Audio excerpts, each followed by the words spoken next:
There we go. Stream started.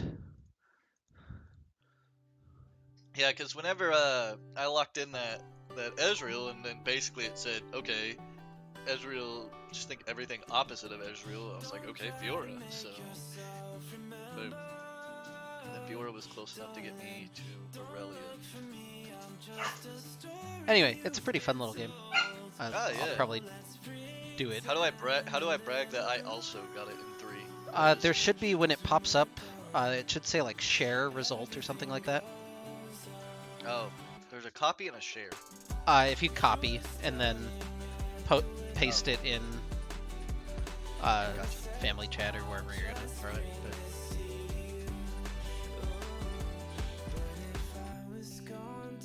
Oh, Zadi got it in 2. Yeah, Zaddy is cracked gunner. It looks like he got a lot of the things that would help you get it in 2.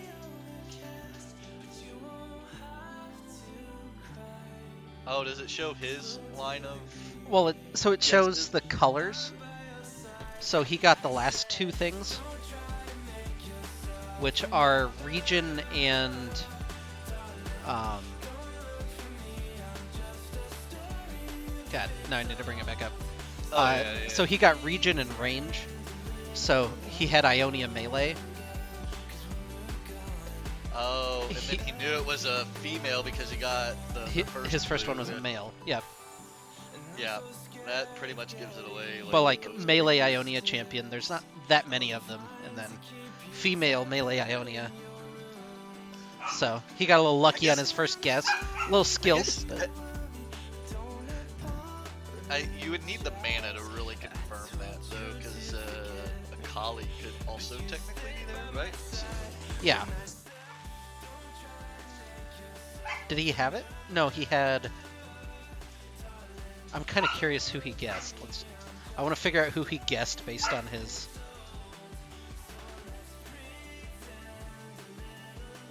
So he had something that wasn't mana, is what he guessed. Is there energy Ionia melee? Yeah, Kali. Oh, not Zed. male. He guessed Zed. Zed. Okay, yeah. Yeah, because it'd be partial human, partial middle. Yeah. He guesses Zed, and then figured out Irelia from there. So he knew it wasn't energy based on that, which means it wasn't a Kali. Right.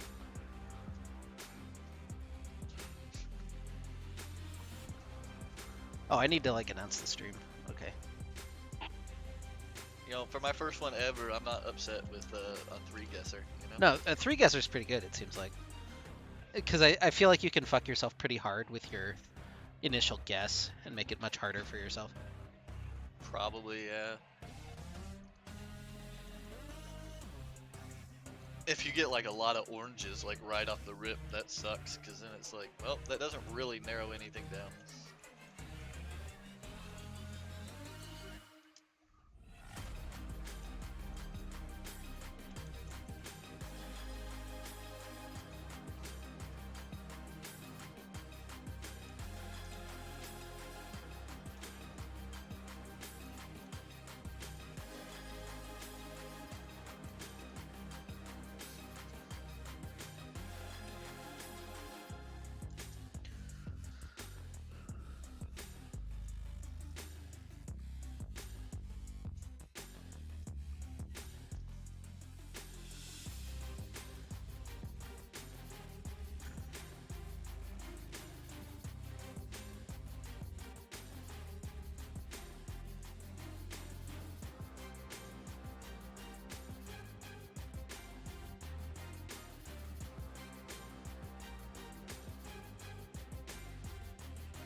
Did you see the double lip clip where he got punished by Riot for saying that League is dying?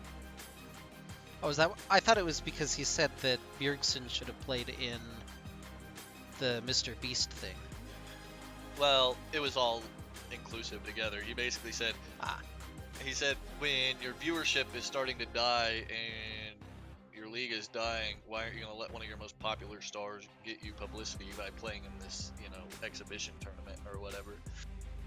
And their response was, okay, well, you don't get to co-stream the next Super Week, which is what he'd been doing. So then there's now posts on Reddit trying to either prove or disprove Doublelift's thoughts. So Interesting. they're basically using the op.gg ranked accounts and like seeing what the total number of ranked accounts are year to year to see if league is dying or not, or if it's just LCS viewership. But then there's a lot of people talking about this is pretty inconclusive at best. But then a lot of people are showing them like even still like Doublelift is kind of right in a way, because what happened is that everyone the running theory is that league's popularity spiked during the COVID era when everyone was forced to stay at home, and now they're just kind of returning to status quo numbers. They're not actually dying, it's just declining back to regular numbers now that the world's back open again.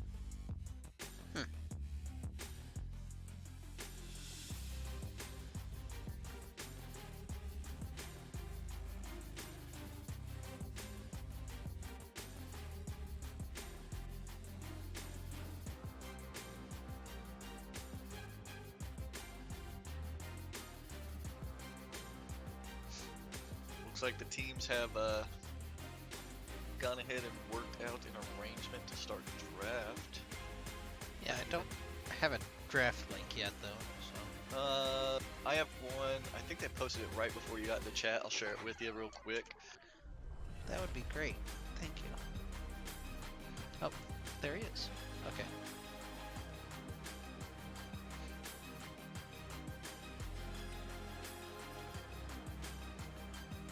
So first ban, since you are not quite here yet, is Kled by TD Bank, and it tossed over to Harvest, and they banned out Gangplank for the side of TD Bank, and Thresh is the second band. All right. I'm getting everything situated. There we go. Okay, welcome, ladies and gentlemen. This is week number 5 of Aegis Guardians League. I'm Maris. My co-caster is Toe Knuckles, returning for his second day of action, and yeah, this should be a banger. Kled, Thresh, Blitzcrank. That's exactly what I would ban out against Harvest, TBH, so that seems understandable. And then Victor Vane and Gangplank, banned by RTM, and now TD Bank. Seraphine is open and probably blue oneable. That's a weird looking Seraphine. Yeah, right. They went for the Sivir, which I don't blame them. Pretty powerful in those late game team fights. And as we saw yesterday, the front to back team fights generally are a little bit easier to execute, even if they give you slightly less options. The ease of execution, the burden of execution is a lot lower. So Sivir kind of actually makes sense. But we see Harvest go ahead and pick up the Jhin and the Seraphine for themselves. I will say the advantage I have tonight compared to last night is I actually have familiarity with Harvest, having filled in on scrims and helping in the tryout process, and then also just playing, filling in for practices when they're running when they have 4 people or doing Clash with them. So I know a lot of the players on Harvest a lot better than I did from last night's game. So I'll be able to offer more insight as to some of the champion strengths and what these players tend to offer in the games. So. Sorry, I just realized I hadn't posted my stream link in places that I usually post it in, so I'm doing that really quick. No, you're fine. We're really with it today. If we see the blue side answer the Seraphine pick with a Swain, if that Seraphine is going bot, that is going to be a really probably contested lane back and forth. The Swain does have kill threat on the Seraphine, but her range and poke does kind of make life difficult for Swain if she can't avoid the E's. Then again, Harvest has a lot of players that like to flex, and so Seraphine could be going to a mid lane. That Veigar could be going mid or bot as well. So a lot of flexibility in ROTM's draft, and we'll have to see how it shakes out in the second half. So. Yeah, I now tab back into draft, and I can see the things that you were talking about, and that's, I was going to say, definitely pretty interesting. I think that there's a very clear role for these three champions, unfortunately, because of the presence of Jhin. I don't feel like you can flex Jhin too many places. Right, I don't think Jin's the flex. I think it's more. You could theoretically flip Seraphine and Vigar, but I don't see Vigar's Jhin being that powerful together. Yeah, and Veigar is the classic Devranga pick, so I think that if you know Harvest, you kind of already know where those champions are going if you know their history. So we'll have to see how the bottom half of the draft shakes out. Right now, they still have counter pick available for Saint to make sure they get him a good lane, because that Gwen, while better in top lane, in my opinion, actually you could make a merit that with the added damage stats that they gave her and the reduced defensive stats, that she might be actually better played out of the jungle now. So that's also a flex pick, and they can't tunnel too hard on that. But we see the ROTM Harvest has jungle and top left to pick. And Wukong gives them the flexibility again to not give away the entire draft right now. So theoretically could be flex between Skrams and Saint. Should be the Skrams champion, you would imagine. But my initial gut reaction based on the champions that we see in draft is that Wukong's going to go where the Gwen is going to go, and they're going to secure themselves a good top lane matchup. If that Gwen goes top, that Wukong could go top too, and they get a different pick out of the jungle. But because Wukong is one of the better matchups into Gwen because of his burst and him not really caring about the hollow mist. So. Yeah. Last pick for TD Bank. I appreciate their name, by the way. Not associated with the bank in any way, but you got to throw it out there if your org is TD. TD Bank of America, yeah. Heck yeah. Olaf doesn't clarify anything. All right. Awesome. Kale does, though. Yep. I think we know exactly where all the champions on Harvest are going.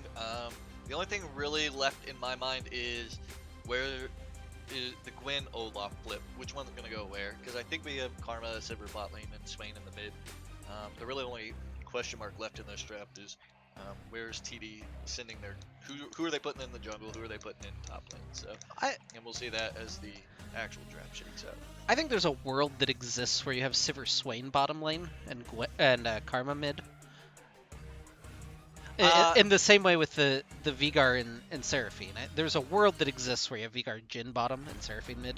I don't think it's this one, but there is a world where that happens. You're not wrong. I just think that given the matchups that we're probably going to see, I think you probably want to match your Swain into the Veigar. Veigar doesn't really have a whole lot of kill threat early on Swain, allowing both of those champions to just scale in different ways. Swain being the drain tank, Veigar being the burst mage. And I think the Karma's just down there to protect Sivir, who is kind of weak early and scales incredibly well. So yeah, so again, taking a small step back, it's week 5. TD Bank comes in at 4-0. They've dropped a couple of games, haven't looked completely invincible, but off to a really strong start. Harvest has clawed their way back to 2-2 after a couple rough weeks in the middle, finally getting back in the win column last week against New Origins. And, a win here would really catapult them toward the top of the standings. But TD Bank is, of course, the favorite. Also, this is only one game of 4 Rotom games that are happening tonight. So, in an hour, you'll want to tune in to CCS LOL, CCS_LOL, where Crowstorm will be making their debut against Iconic Ascendants in the CCS Diamond League. Also, Dread plays later tonight at 8:30 against E7 Lux. That one's not going to be on stream, unfortunately, but more Rotom action. And then also at the LAN tournament, might have a game on Unified 2, where our LAN team featuring Firelight will be playing all weekend against the likes of Alarim and I didn't see the other name.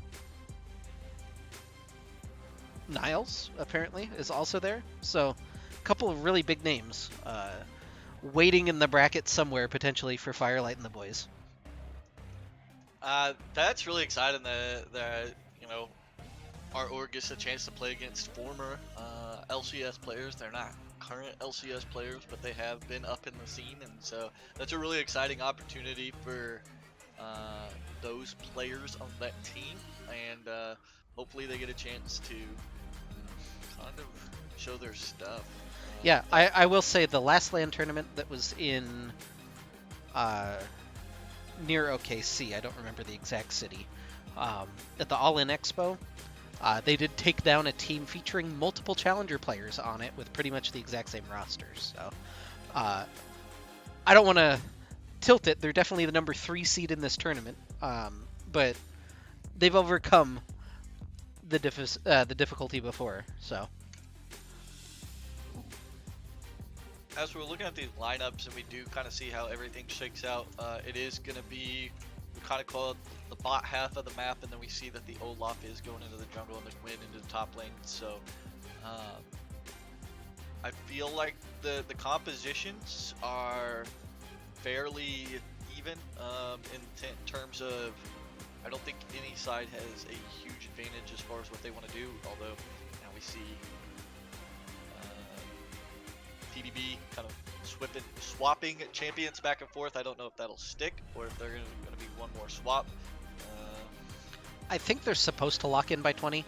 I don't know if that's a hard rule in this league, but most leagues kind of go with that. And, we have 3 seconds until we'll know for sure. But there we are. We're locked in. So Sejuani Baby Daddy. I have to say that name over and over again. We'll be playing Gwen in Kythal up in the top lane. Will be on Olaf. Now, I will say that one thing that has happened as far as like I've watched all the Harvest games this season, even dating back to some of the MSL playoffs, where their roster was slightly different. They had Death Till Lotus. instead of Oath, Yeah. and so, but for the most part, 80% of the roster is still the same. And one thing that I feel has kind of been plaguing Harvest is inconsistency. So hopefully they'll be able to kind of shore up some of those coin flippy type decisions and make more statistically better decisions, more instead of 50-50s. You take 80-20s more often and things like that to kind of get yourselves a lead. They haven't been outright mechanically beat in a lot of their games. It's kind of more just making coin flip decisions that kind of burn them. And you gotta like the proactivity, but at the same time, kind of hope that they do it with a little bit more knowledge going into this series, and so they don't put themselves on the back foot. So we'll see how that turns out, and hopefully that's something that they've addressed in the last couple weeks as they've kind of returned to form and started picking up a couple W's to put under their belt. So we'll see how it plays out and see if they can take what TDB gives them instead of trying to force mistakes and end up creating their own. So Yeah, and again, a pretty important game for them. They're 2-2 right in the middle of the standings, and the schedule isn't super favorable from here on out.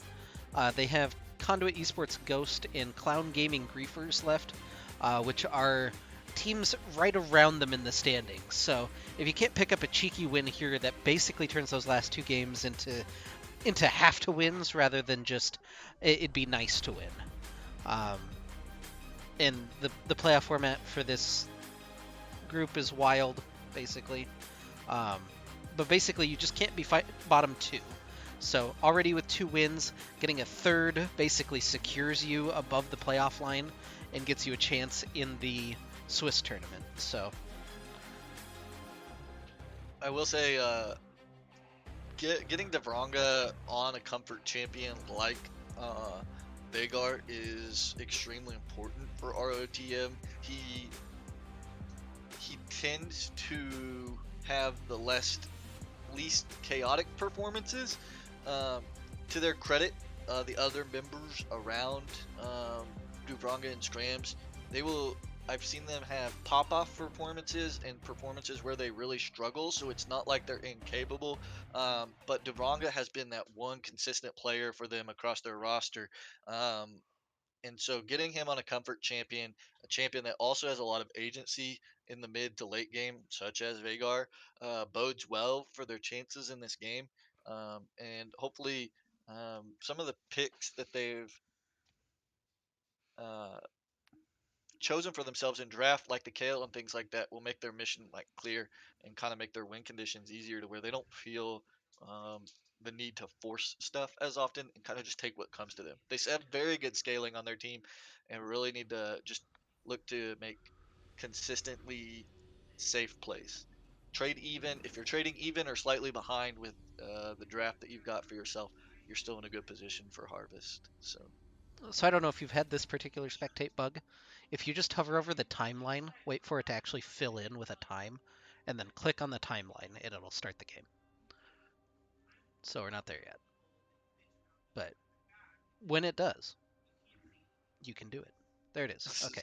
So now click on the timeline, and then make sure to hit plus just to catch up, and we should be good to go. I am at 009. It Yeah. looks like. Yeah.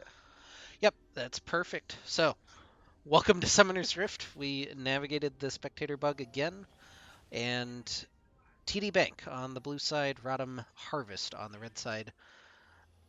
I worry a little bit. You've highlighted the scaling opportunities and a lot of that for Harvest, but they're a team that seems to like to scrap in the early game, and their champions shouldn't win those fights. Do you worry a little bit about them playing a little bit into that? I don't want to say I know lose condition almost. I know one particular member on Harvest that really does like to duke it out in the early game in the laning phase is Saint. Hopefully, we he understands the confinements of his champion, specifically in that matchup, the strength of Olaf early and the lack thereof for Kale, and kind of just plays to stock and just takes what he can get and farms. We see action in the top lane as Olaf finds Kale. Yeah, not a great start for Saint to lose half of his health walking into the bush. I feel like he should have just continued to walk through, and he might have I lost a think it little would bit have. less health. But I think it would have been sitting somewhere around 75 instead of half. yeah, Pre potion, but um, he's not in any immediate danger. He's just kind of got to let the wave crash to him. You got to do what Kale does: eat your losses early and just outscale. So and Kaithal for his part knows that he is the big man in this matchup, so he's trying to push Kale off of the minion wave, try to limit the farm as much as he can, and probably start to fish for those kills because you notice he did not take his teleport spell. He's taken a more aggressive ghost. yeah, I think he really does want to just dominate the Kale, be a side lane nuisance, and hopefully, I think looking at the summoner spell selection and the matchup, he probably just wants to keep Kale in a side lane and keep her down for as long as possible and hope that she never gets to be a part of this game. But we'll have to see how that plays out. The one thing I like that RTM did do is I feel like Seraphine Jin is a fairly strong lane, even though you have the Karma to kind of also be a strong early presence. I do like that with the Wukong, Seraphine, and Jin, you kind of have options in the early game while your two other lanes scale. So they did give themselves options in that regard. Yeah, so far though, not looking super great as Dire and uh, I'm going to AP Buggy. It might be App Buggy. Um, I would lean towards AP Buggy as well. um, but Dire and AP Buggy have the shove, have a little experience advantage, so they're shoving in Oath and Matsuro early on. We see the boot pot start for Jin. All they gotta do is kind of maybe make sure that they don't give anything Sivir, anything spell shieldable, and there we see the onslaught subsides. They're gonna get their early cheaters recall off and go ahead and force Jin to clean that up under the tower.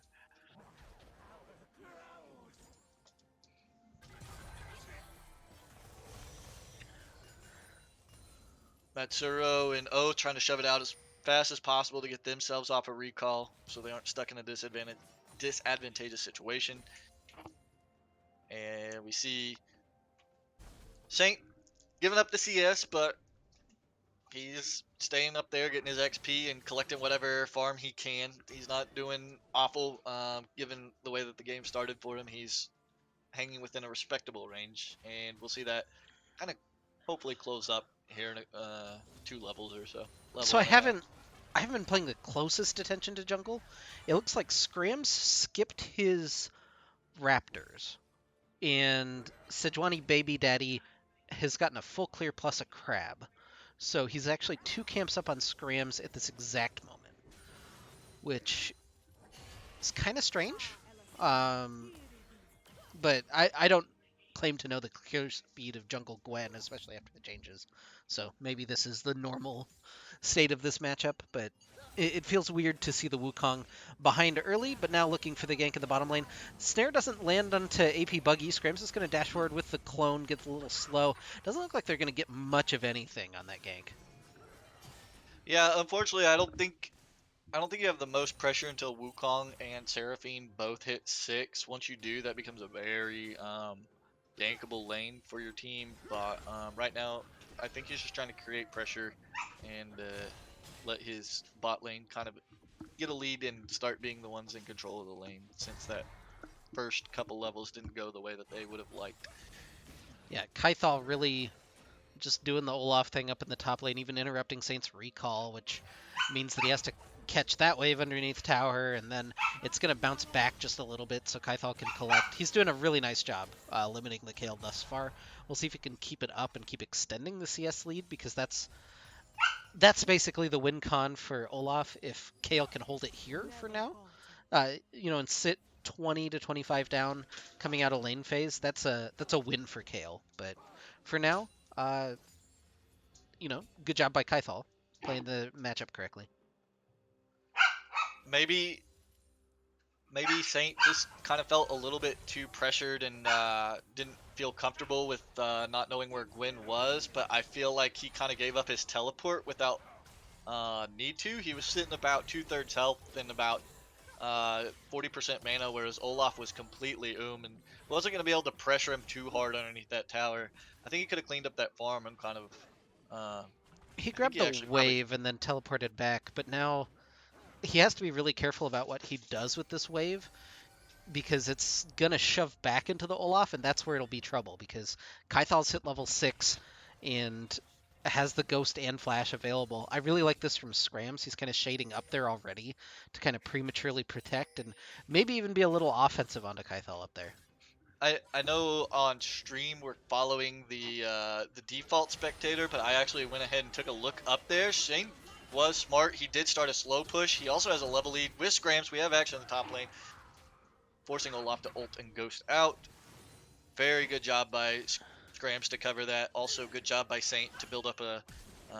Ooh, Duvranga puts him in the cage, not quite able to get the stun. They're looking for the dive, just need a little bit of damage to come through, but it's not quite there. Dragon's going to go over to TD Bank while all of this is happening.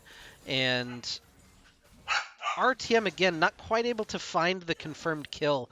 And you hope this isn't just a run back of what we saw in the Darkwind game last night, where these confirmed kills really come back to bite them. Or non-confirmed kills, I guess, come back to bite them. But so far, 400 gold behind. They've released a little bit of pressure from Saint with that pressure, and can continue doing their scaling thing. I do have a small critique on that dive. I really wish Scrams would have stuck it out a little bit more. Maybe there was too much distance, physical distance between him and Yeah, Saint. Matsuro's really low in the bottom lane. Sejuani Baby Daddy's going to pick up first blood, and Oath can't quite get a whole lot turned back around. My internet took a shit during that, so I dropped 106 frames right as that gank happened, which is really nice. Thank you, Xfinity, for that. But yeah, TD Bank on the board first. Sorry. No, Well, no, no, no. I conceded because there was action going on, but up on that top lane dive, just to go back to that, fourth they shot. did have Oh, okay. Kayle ult available, and so they peeled off the dive and kind of gave it up a little bit early, in my opinion.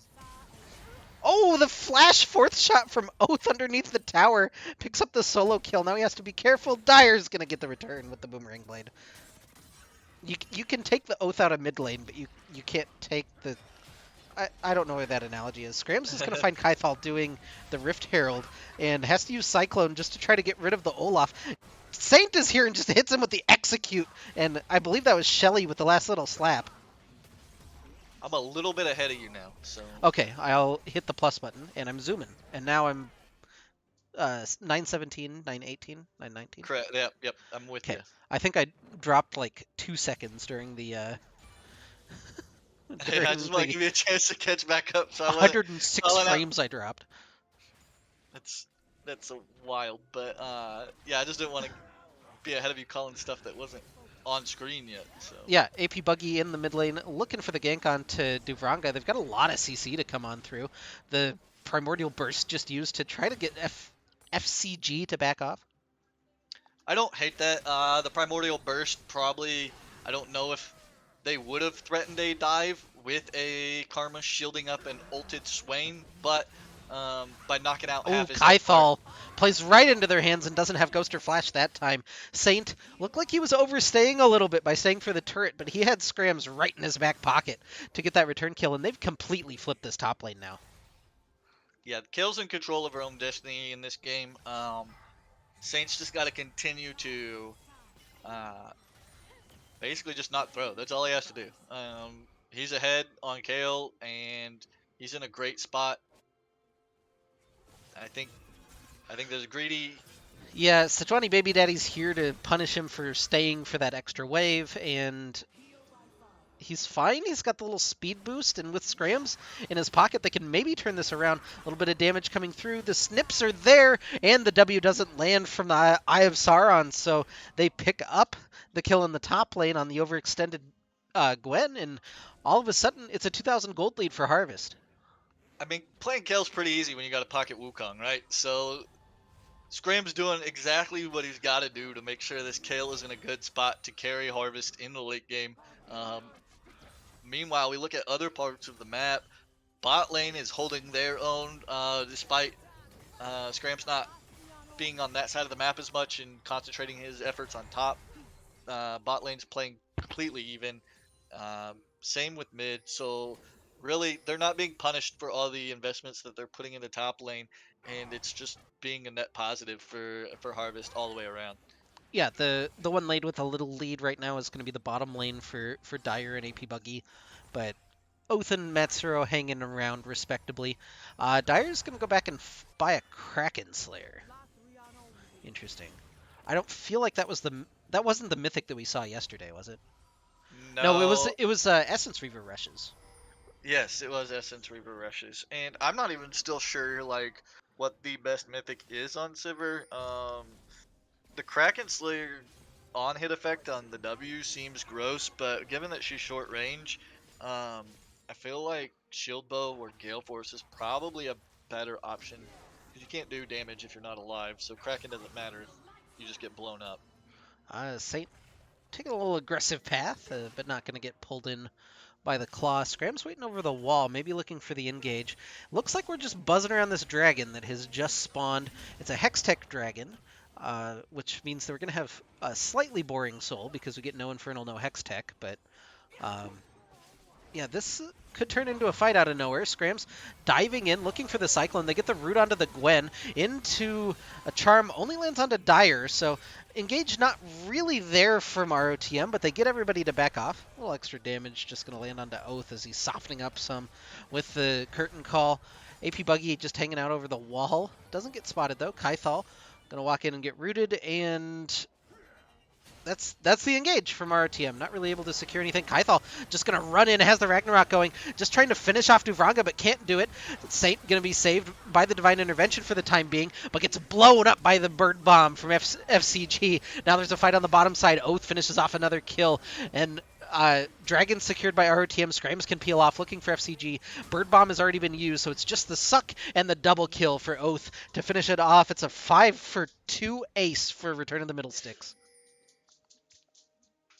Yeah, we see that Kale ult just stalling out the amount of damage. Saint actually soaked a lot of cooldowns while he had that Kale ult, even though FGC did a really good job of popping him as soon as the ult was over. He bought out a lot of time and bought a lot of space for Matsuro and Oath to do their damage on the other side of the fight. Unfortunately, if I Kale would have maybe been in a different position, even though Saint did a great job soaking cooldowns. Might have been able to put the R on Vagar and save both himself and Vagar by just blowing up the Olaf and then moving into um, assault the rest of uh, TDB's champions. But overall, very well played by ROTM, getting both the dragon and the kill advantage in that fight. So not a lot of complaints overall, just minor things. Yeah, really well played fight by them, and they extend their lead out, get their first dragon of the game as well to take that soul potential win condition off of the table for TD Bank, or at least delay it by 5 minutes if they're able to somehow chain the next couple together. We have a Mountain Rift, which happened during all of the nonsense that occurred, but um, yeah, no real notes. It was a good fight, and we'll have to see if they can continue with that pressure. Oath, gonna be pressured himself as AP Buggy has returned, gonna force the flash out. He's just kind of standing and delivering with some of this Gale Force away, and he's able just to escape with the last little bit of health that he has. I mean, he used every bit of his health bar and then still didn't die. So, like, again, well played by Oath to know his limits on that champion and get out with his life. Fortunately, it cost him his flash, but um, again, at least it wasn't his flash and his life. I'm really curious what build we're gonna see from Duvraga. It looks like he's headed for an Everfrost first, with that Kindle gem in inventory, which isn't my favorite, but on Vagar you can at least always kind of look around that. Um, the build I've been really enjoying seeing, not against me, but for Vagar is the Everfrost into Deathcap into defensive items. Okay, so it's kind of like the AP version of Kog'Maw. Yeah. So you can go like Force of Nature or Frozen Heart or whatever you need to go after that. A Warmogs is fine, but you get Zanya's all into of a your Missile Mask seems really good if you're gonna do that. yeah, you get all of your scaling basically from your death cap plus your passive. And then the rest is utility and tankiness, and you actually just don't die and kill everyone. It's very impressive. The one thing I would like to see ROTM do is find a place for Kale to get to level 16, even a little bit faster. Unfortunately, can't stay in that lane with the Olaf, so when she shoves it out, she is forced to group. So maybe by knocking down another tower, you kind of create two pain points for Olaf to have to answer without a teleport. So I'd like to see them maybe knock down bot tower and maybe give Saint more options to continue to get XP and get towards 16. Because I think if Kale gets to 16 in the current state of the game, all things considered, our team just wins minus a massive mechanical error. Yep. AP Buggy gonna walk in, get the root onto Matsuro, exchanging roots across the chasm. Um, do you know that Karma Root is like the third longest CC duration ability in the game? I did not know that. Um, I will say that the one the one advantage that a lot of people forget about the Karma Root, they always remember the heal, but they forget that it gives vision. So they'll try and like duck into a bush, and it's like, okay, that didn't do anything for you. But Matsuro fishing a little bit with the Encore, not quite able to find anything. But they're really here just to drop Shelly down, take down the turret, and it's kind of the play that you said. They're forcing on through, maybe look for an extra lane for Kale to exist in. Right now she's getting mid lane farm, which you like to see. And Dragon here in 4 seconds.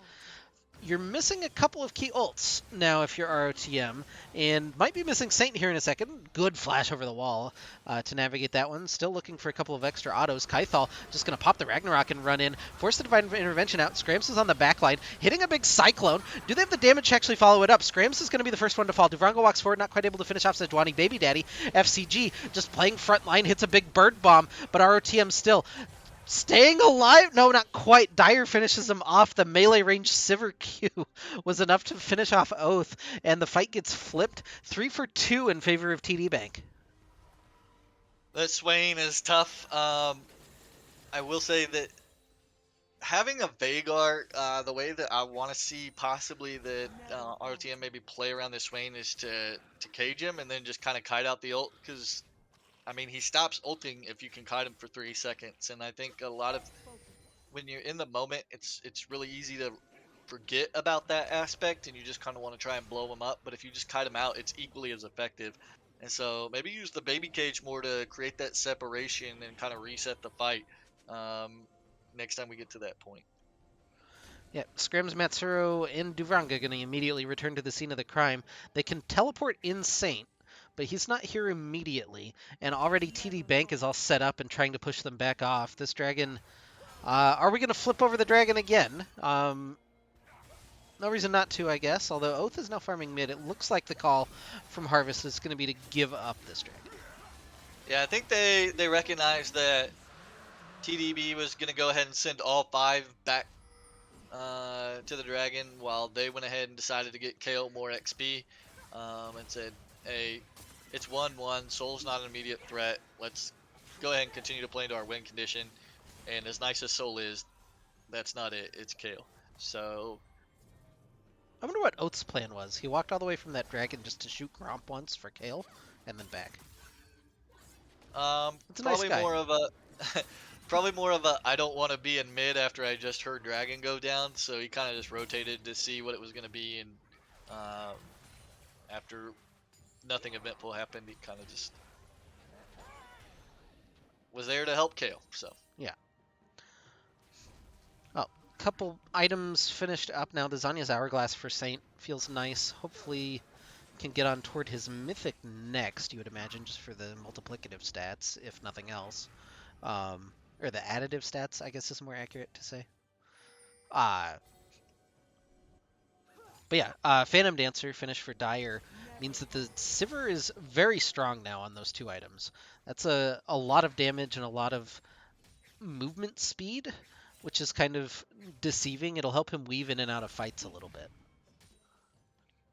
we see Zanya second item for Saint, and while the pressure from the Olaf is immense, I kind of wish he would have just kind of gone for the Omnivamp and the increased damage from getting his Mythic, but you can't fault him too much given that Kill is a very important part of their team fight, and him having ways to reset the fight for himself is not a bad thing. So he is ahead. He does have that luxury to build that early on.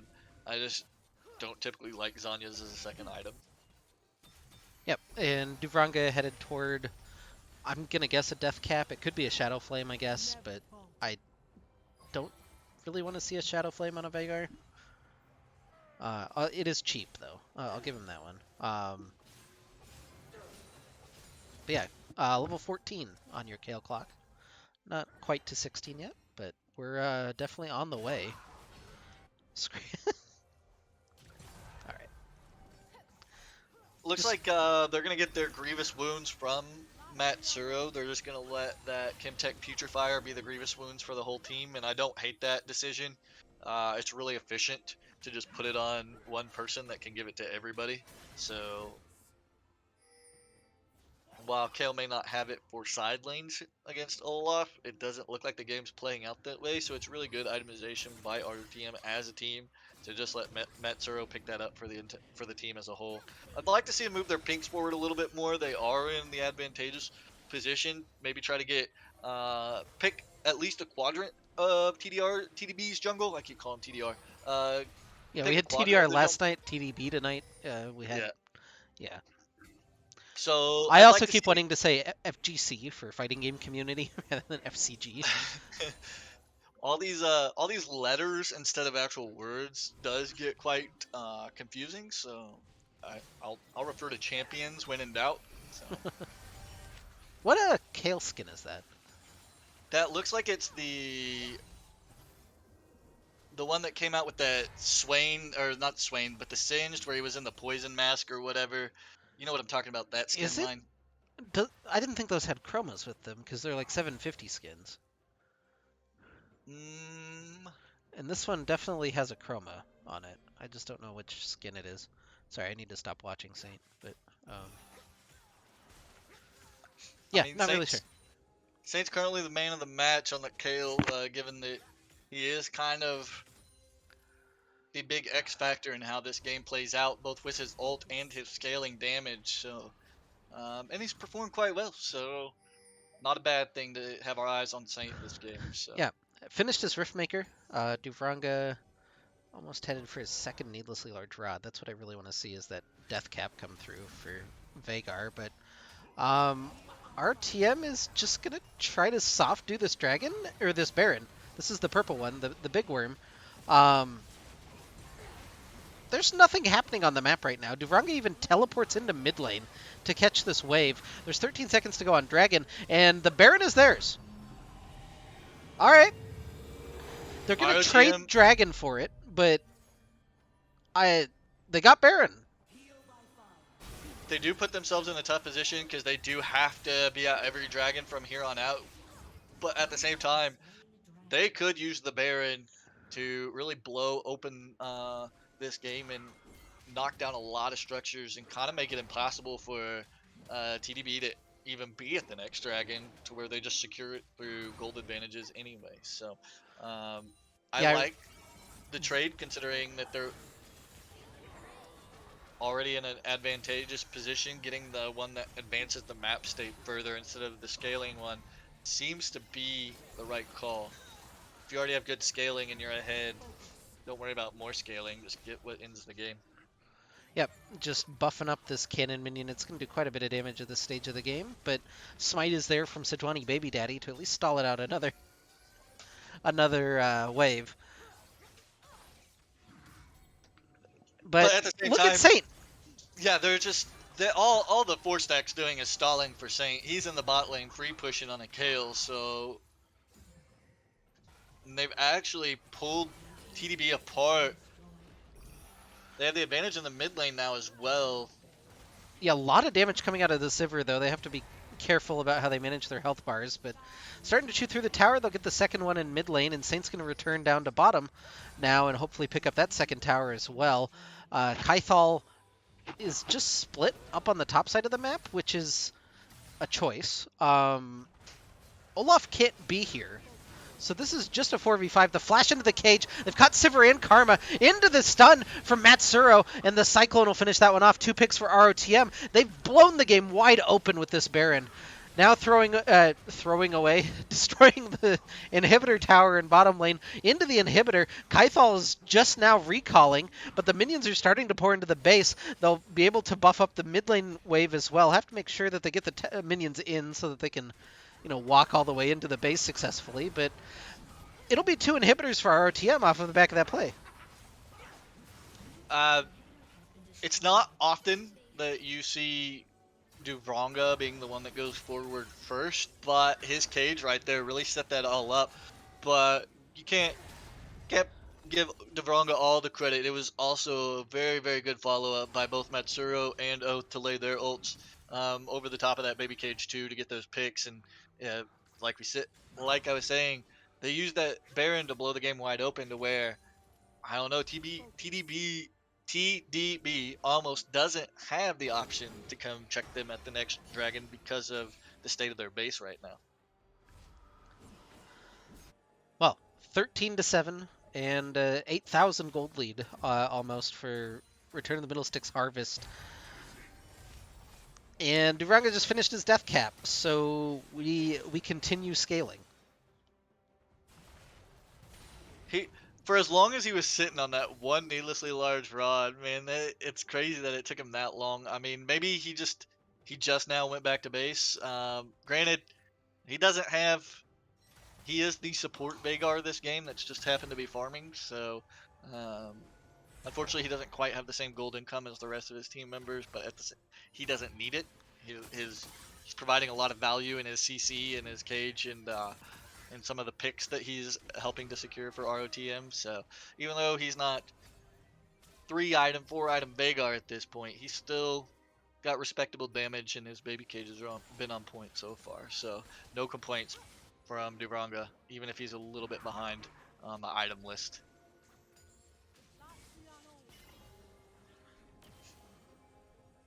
Do you want a TD Bank fact? Sure. Well, TD Bank is headquartered in New Jersey. Um, it's the 11th largest bank in the United States by total assets. Okay. There you go. TD Bank fact. I've been to New Jersey in my life. Once. It's a state. I technically was. I think our hotel was in New Jersey while we were in New York City. But Okay. I went to visit Philadelphia, and actually, the hotels, if you cross the border from Philadelphia to Jersey, it's like a 20-minute drive, but the hotels are like half the price. So, Buggy's alive. That's a surprising thing that just happened. Um, I was preparing to make a joke about how he wouldn't ever be able to cross state lines again, but he's fine. So, more power to him. and here we see RTM, just as we hypothesized, using that Baron advantage, chaining that into the map pressure advantage in order to go ahead and stop the dragon stack and start their own. So very well played out. A lot of good decisions made by ROTM about not taking fights that they know that without knowing they have the advantage, right? They've did a very good job uh, limiting the risk that they take, and it's put them in a very good position to win this game. Yeah, normally I don't want to see a boring game, but with the way ROTM is scaled and played this game, it's played right into their hands to have it be slower, not as many fights, not as many skirmishes, and they've really taken advantage of that. Even getting a bloodless Baron to break the game wide open. Uh, Cage over the wall. They've caught Buggy. I don't know that that's the big target, but the Cyclone's going to come over into the Encore. Got one. CG has to pop the Demonic Ascension and just gets popped by Saint. It's a double kill for the Kale. Kaithal can't find his way in on the other side. And, well, Duvranga's going to just teleport into the base with Saint, and they're looking to end the game. Yeah, I think this one might be over. They got Sivir, who does have wave clear, but I don't know if she's got enough to clear all those super minions against Kale and Vagar. Nope, not from the Death Chamber. 7 kills for Saint on the Kale. He had the Wukong in his back pocket through laning phase, and that allowed him to scale on up. And it gets Harvest a 1-0 lead in the series. But that's exactly what we wanted to see from Harvest going into the game. Coming off the little bit of momentum that they had built for themselves, they went ahead.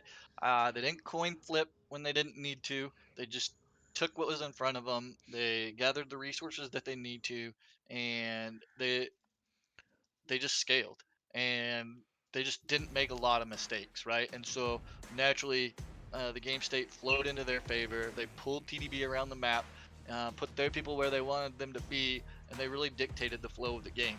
So even though TDB was getting dragons, ROTM was still trading neutral or even with either towers or other things across the map. And so they did a great job either trading even, trading slightly down, which is okay in a scaling comp, and then or outright winning the trades. Great call on that sneaky Baron to go ahead and secure that without vision, but really well played by ROTM. They kind of eliminated a lot of things that we were seeing plaguing them in the early part of this Aegis season.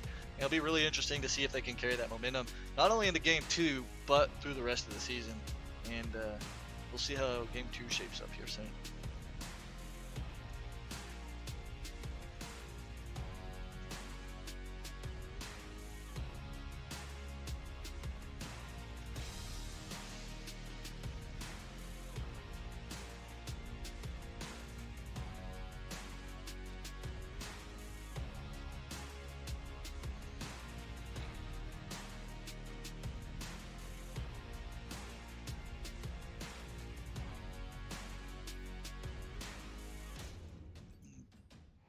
went ahead and linked the spectator link. I'll go ahead and send that to you in Discord since they did it right before you jumped in chat. They just hate me today, apparently.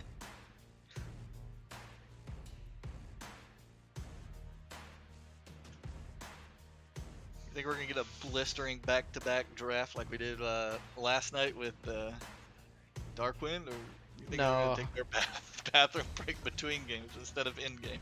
Harvest always likes to take a little bit longer between games, which I can't fault them for, but, you know, they do it. I can fault them for it. It takes forever, but we'll see.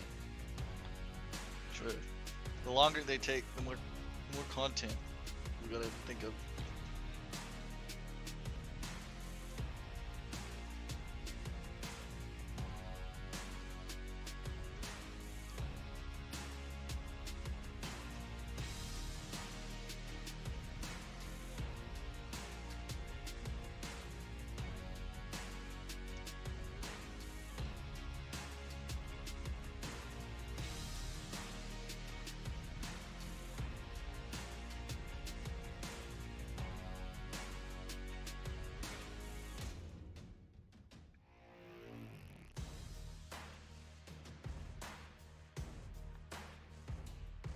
What are your thoughts on the new LDL draft, Minris?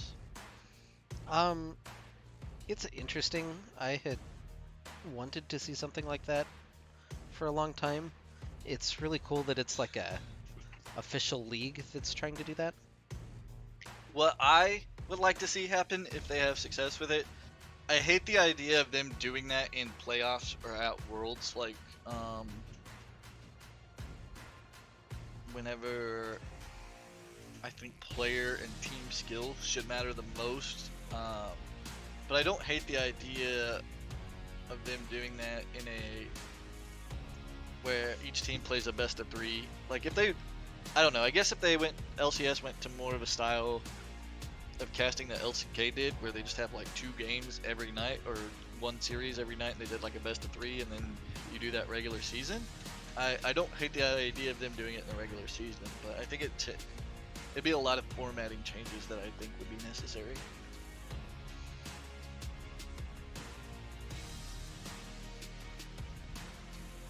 Oh shit, thanks Oath for the 5 gift subs. Thanks Marionette and Matsuro for the regular subs. Boy, we're rolling in it. Thank you guys.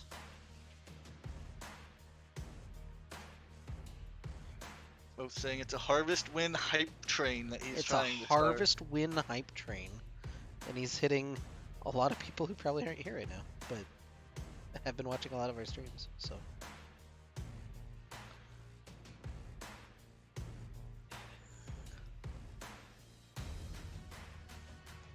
He managed to hit his jungler in his gifted subs, so at least he got one of his teammates in there. So.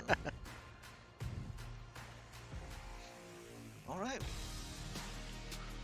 Oh, well, Jumping into they the started. I chose to drink a water right in that second, but, you know, we're in it. We're in a draft for game number 2.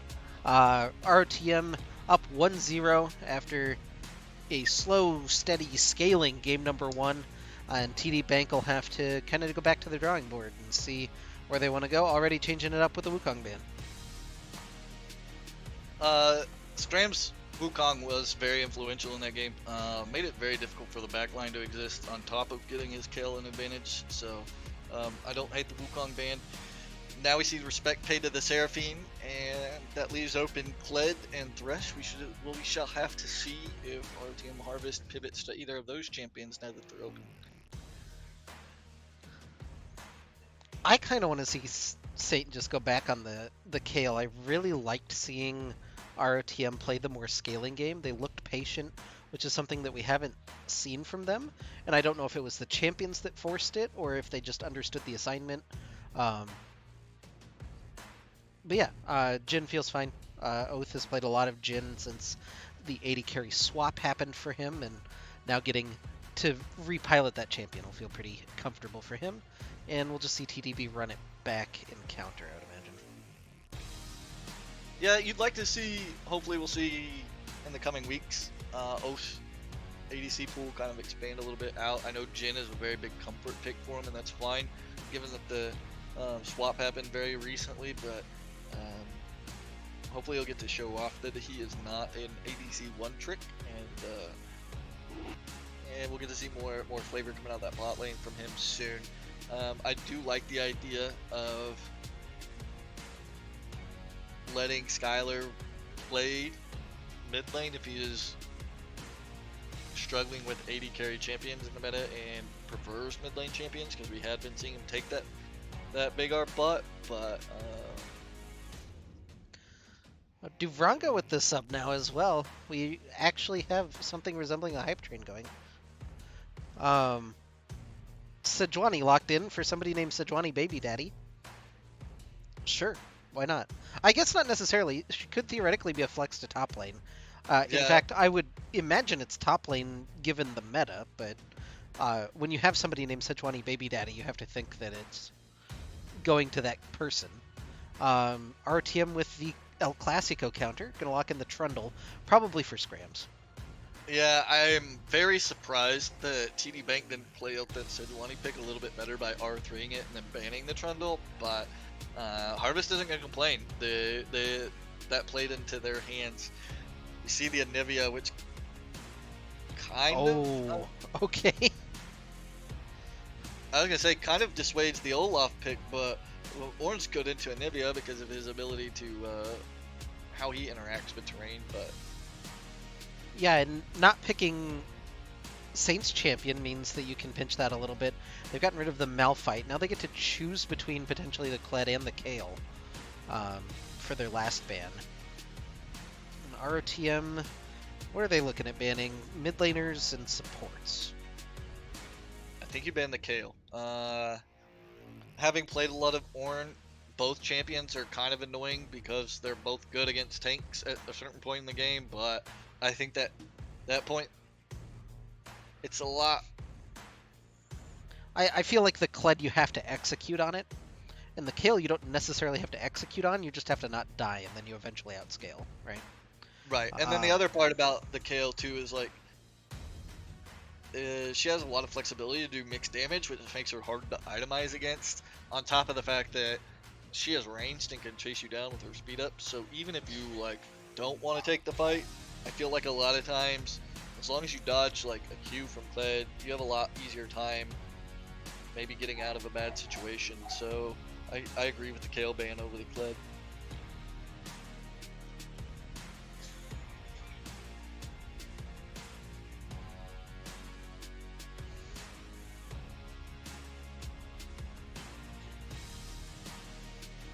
See a Mordecai coming out here from Harvest. Ornn does deal with Mord better than most of the other tanks, but again, percent health magic damage champion that's also tanky is going to be a pain point for the Ornn, at least isolated in the 1v1.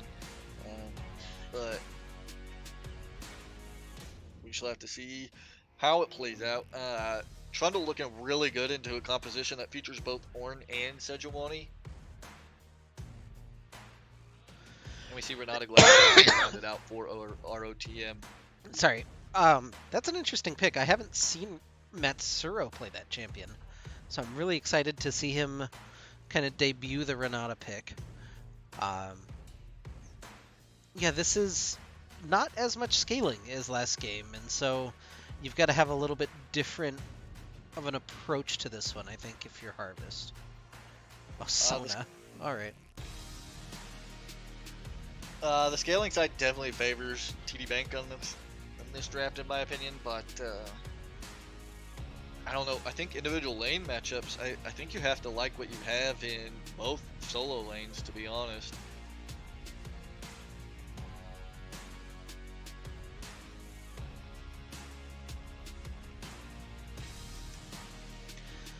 Yeah, it's definitely interesting. I worry if you do get to late game how you kill Sejuani Ornn. I mean, Anivia and Mort are okay at it, but are you quick enough to actually make a difference in those fights? We'll have to see. I don't have the client set up correctly. Whoops. The Trundle certainly helps. Yeah.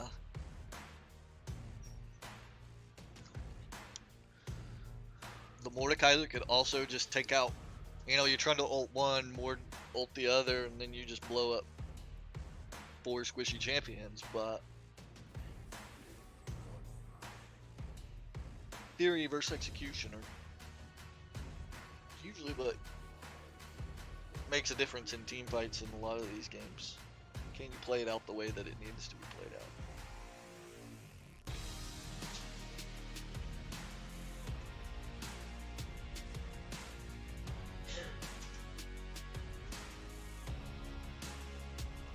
Sorry, I'm just looking a couple of other things right now that I probably shouldn't be No, looking you're, at, no, you're fine. So we talk about how a lot of times death ball comps front to back team fighting is generally the easiest comps to execute in especially in lower elo competitive, and TD Bank has drafted themselves the definition of a front to back composition, with a lot of AoE damage coming in from the Sivir, and she's gonna be safe behind that Sag and Ornn.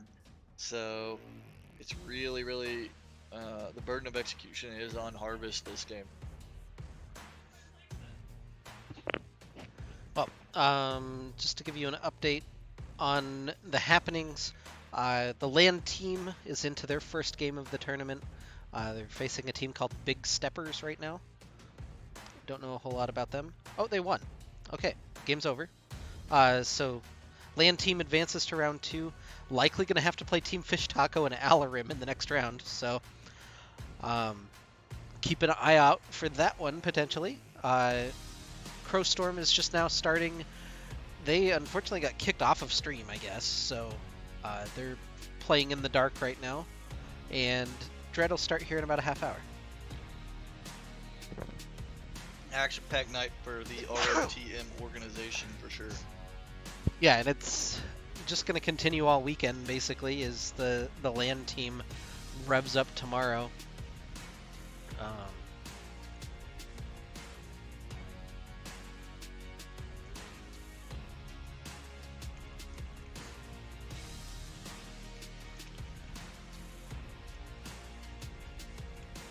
So before we get to load screen, out of all these champions,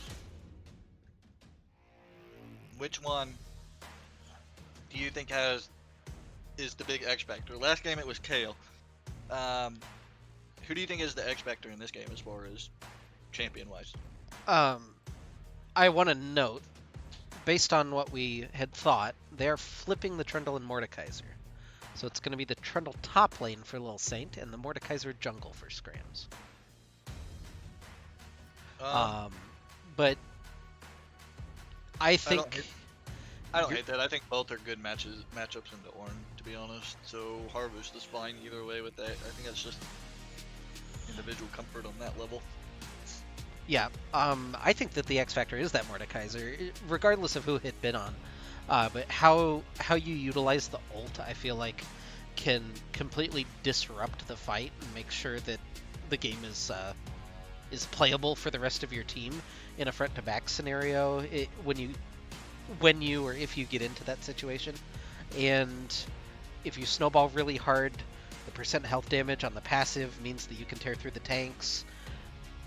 I think a lot hinges on the Mordekaiser pick, maybe more than usual even. See, I was thinking it was the Renata, with the fact that they want to play front to back. They're going to group a lot. They're going to be closely stacked to each other in order to protect their carries. And I really think that some good Renata ults could throw a lot of chaos into TD Bank's plans. Kind of flip what they're trying to do completely upside down. So I think the Renata is probably my X factor for this game.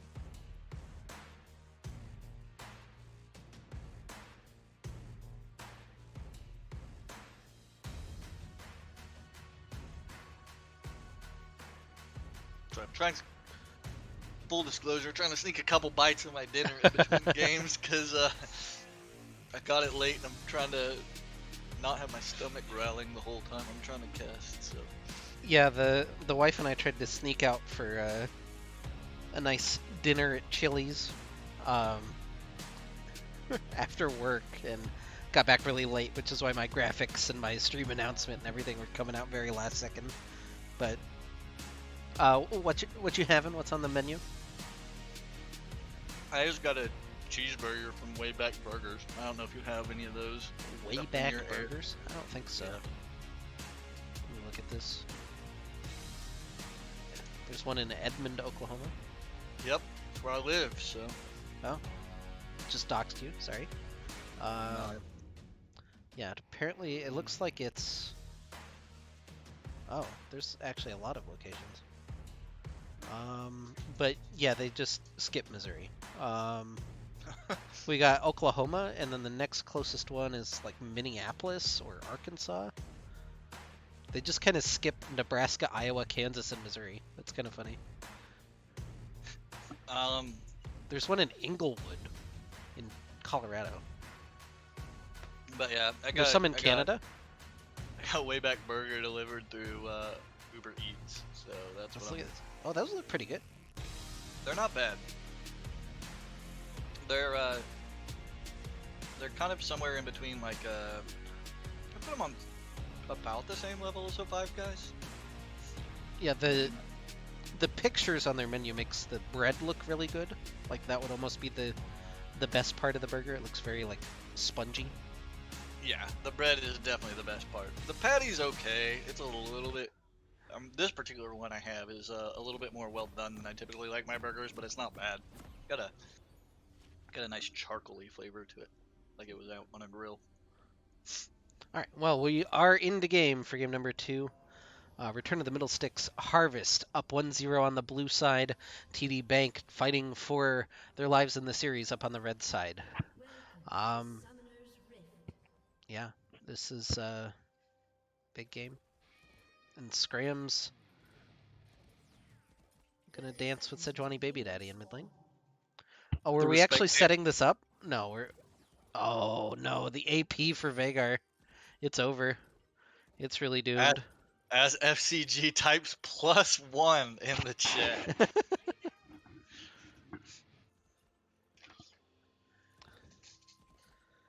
Yeah, it's all ogre. That's it. Um, We go next, I it's guess.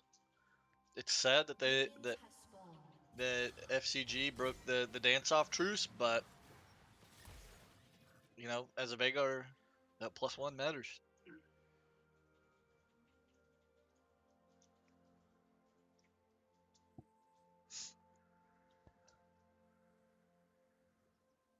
Sorry, I'm selfishly trying to look up. I just had the thought that they're casting live at this unified event, and I applied, and I didn't ever hear back. So I'm curious who they have casting rather than me. Who's better than me? Nobody, Maris. It's ignorance on their part.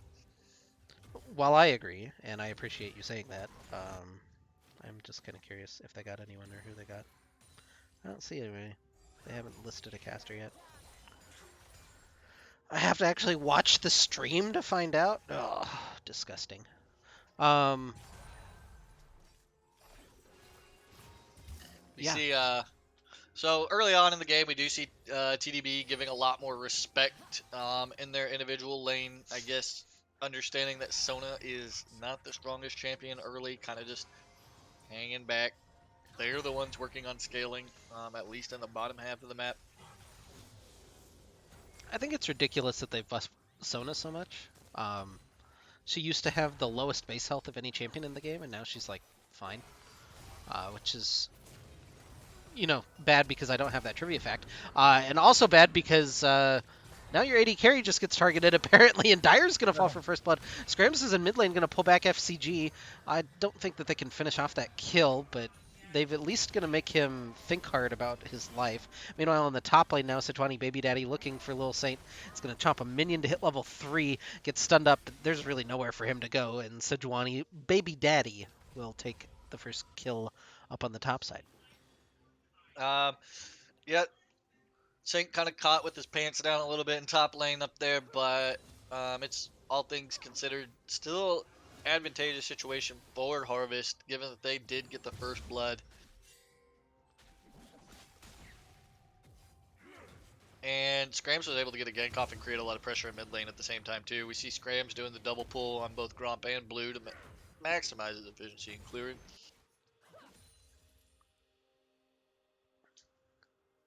will he get down to that bottom crab, or is he just gonna let that one go in order to trade his time and pressure somewhere else on the map? Yeah, I mean, right now his bottom lane's getting shoved in, his mid lane's getting shoved in. I don't know that he can go for it, but it also doesn't look like TD Bank has made it a priority either, so. Kind of interesting. Not the game ender that it used to be if you got double crabbed. No, they definitely reduced the impact of that. I think they did a good job scaling it back enough to where it's still an advantage to double crab someone, but not like I mean, the biggest as thing drastically. is that one of the challenges is to double crab the first two crabs. Right. You got to get the challenge. Yeah, That's where the importance of double crabbing lies. It's not in the game state. It's the challenges. So I those think are now live, by the way, in case you didn't know. I really love um, the guy who I guess is in charge of some of that UI said that they tried to push a fix this time, but somehow it keeps living. So they're gonna have to take some of it out to pasture and shoot it in the head. Is specifically the wording that he used on Twitter. Kyle just broke that man's trophy. Saint went and earned himself a trophy for his performance on Kale, and you know what? Kyle said, not this game. So I'm sick of seeing it. Kythal treating that the same way the Avalanche treated the Stanley Cup. That's a really niche joke, but Yeah, you're like one of 7 people that lives below the Canadian border that actually watches hockey. um, you just live in Oklahoma. It's like a hockey desert, unfortunately. Oh yeah, If I you lived mean, like anywhere else, I think that there's at least some, but I think your point about Oklahoma has a lot of merit to it, but it does tend to be a lot less popular in the warmer part of the United States, including while I recognize that Phoenix has a team and Dallas, I yeah, think and the Dallas overall Stars are pretty popular, but yeah. Satan has to flash up in top lane. Return gank from the Sejuani means that he gets to play flashless now and can't be as aggressive. And in comes the Hammer Boy bouncy time from Kythal. Just he's what was oh my god, Vbon is somewhere just dying at that combo. Uh, I hope he's not watching because that uh, was not the cleanest Ornn combo that we've seen on this channel, and we've seen a lot of Ornn combos on this channel, as it turns out. listen, listen, I'm a silver Orange. Like Orange probably my main for top lane. I'm a silver player, and that hurt me to watch. So like, I don't think Kythal probably feels that good about that one. He probably internalizes that he kind of botched it a little bit. But when you're in a competitive atmosphere, you're really, nerves plays a little bit more of a role than it does when you play flex queue or practice with your buddies. So Yeah. No, and you could see he had the right idea. He went in for that first auto, just canceled his auto, then canceled the Q, didn't hit it, and then flat. Yeah, it was just kind of a doomed mess from the start, unfortunately. Um, but it yeah, looked like he was trying to rush it, is what happened. yeah. So Not to harp too much more on that. Metsura on Oath getting a shove in, the handshake gonna land onto Buggy, and Oath will walk forward, get him with the fourth shot for about half of his health. Why not? Spectator camera really doesn't want to leave them alone in the top lane. I know. Scrams is going to go ahead and duo up the first dragon of the game. Well, Duranga looked like he wanted to help and then decided against it, but there goes the dragon.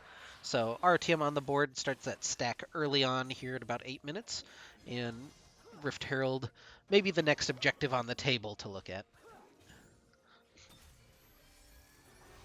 Um, so while we have a pretty neutral state of things across the map, the one advantage that we have to highlight is there is almost a 30 CS advantage already in the bot lane.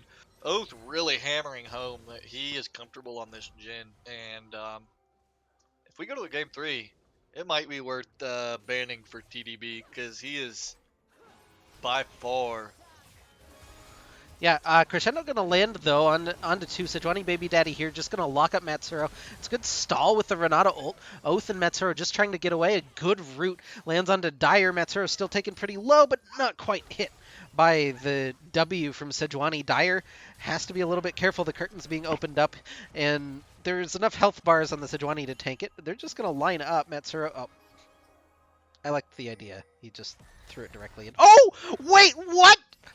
Okay. Really good patience shown by Oath right there. Really good.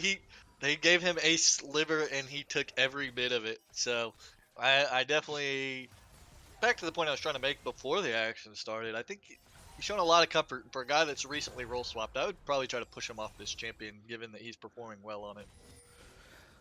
Yeah, might not get the opportunity if he keeps finding kills like that, but um, poor Saint just trying to play the game up in the top lane, and Kaithal, his job is basically to say no as many times as possible, which he's doing a good job of so far.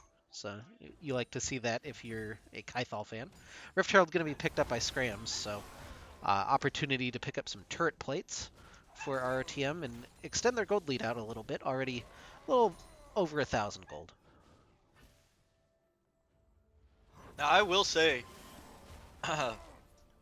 while this match does probably favor Trundle in an all-in, until he presses that R button, it's not that one-sided. Ornn has every bit of capability to fight back until that R button gets pressed, at least. Yeah. Uh, but what we are seeing is the ROTM members hitting the minions just a little bit better thus far in the early game. About a 10 CS lead up in the top lane, the 40 CS lead in the bottom lane. It might not matter though, as Saint in a little bit of trouble. The subjugate used just to try to heal off of Kaithal, but doesn't have enough damage to really turn that one back around, and Kaithal will pick up the kill. So well-timed gank from Sejuani Baby Daddy finds Saint again. And even though he finds Saint, ROTM still overall, given the map state, come out on top of that. Uh, Scrams finding AP Buggy in the jungle. Ults, AP Buggy is going to make it out. Not quite enough damage on Scrams' part yet either. yeah, it does force the flash out of the Sona, which doesn't feel like that big a deal, but now Flash Crescendo isn't a thing that will ever happen. Well, not ever happen, but in the next 5 minutes won't happen, which really lowers the threat of that character. Now is essentially non-threatening, in fact. Also, given the way that Matsuro and Oath are playing out this bot lane and kind of having the advantage, it becomes really dangerous for a Flashless Sona to go back to that bot lane.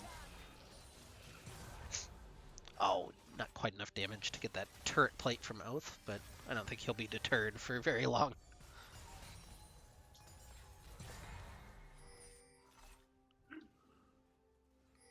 We're about to see Flash come back up for Matsuro. He already has ult, as well as Oath, who's pretty accurate with his shots during that ultimate. So absolute control for ROTM in this bot lane. Really Yeah, just got to make sure they keep up vision and don't let Sejuani sneak in there and kind of uh, derail what they've built for themselves. I don't think he quite has enough for his Gale Force. Yeah, just gonna have to get the Crit Cloak, but um, very close to that mythic item completion. That's a big deal if you're Oath, especially because he pit stopped already for the Swifties. So has about a Swifties advantage on Dire. Yeah, that's pretty significant. You're already, I mean, once you get past the boots and everything, you're already talking roughly a full component over your opposite member there. So that's nothing to scoff at when you're only 12 minutes into the game and just now having ultimates come online. Yeah, 5 seconds to go on this dragon spawn. ROTM forced back a little bit by TD Bank. Good vision control so far from the members of TD. I don't know what TD stands for. I haven't seen this org in particular before. Stun gonna land onto Dire. Not gonna get the root though. It's a good spell shield, and the dragon being kited out. It's actually doing quite a bit of damage across the members of TD Bank. But Sona should be able to keep them relatively healthy during all of this. Duranga fishing for the Flash Frost, but now going to get stuck in the cage. Oh, a really good Crystallize makes it really hard for the initiation to come through. They'll get the pull back into the Berserk. Ornhorn, though, on the flank from Kaithal, gets the knockup. They'll turn Duranga into an egg. There's no teleport down from Lil Saint, so this is just the 4v5 as TD Bank runs over Duvranga, Scrams, and Matsuro both going to fall, and Oath has to flash away. I don't think he's going to be able to navigate this one, and TD Bank run over that fight. It's a triple kill for FCG on the Veigar. That's that's just a situation of teleport advantage right there. Fortunately, ROTM not doing quite their due diligence, keeping track of those summoners and um, making sure that Ornn couldn't leave Trundle up in top.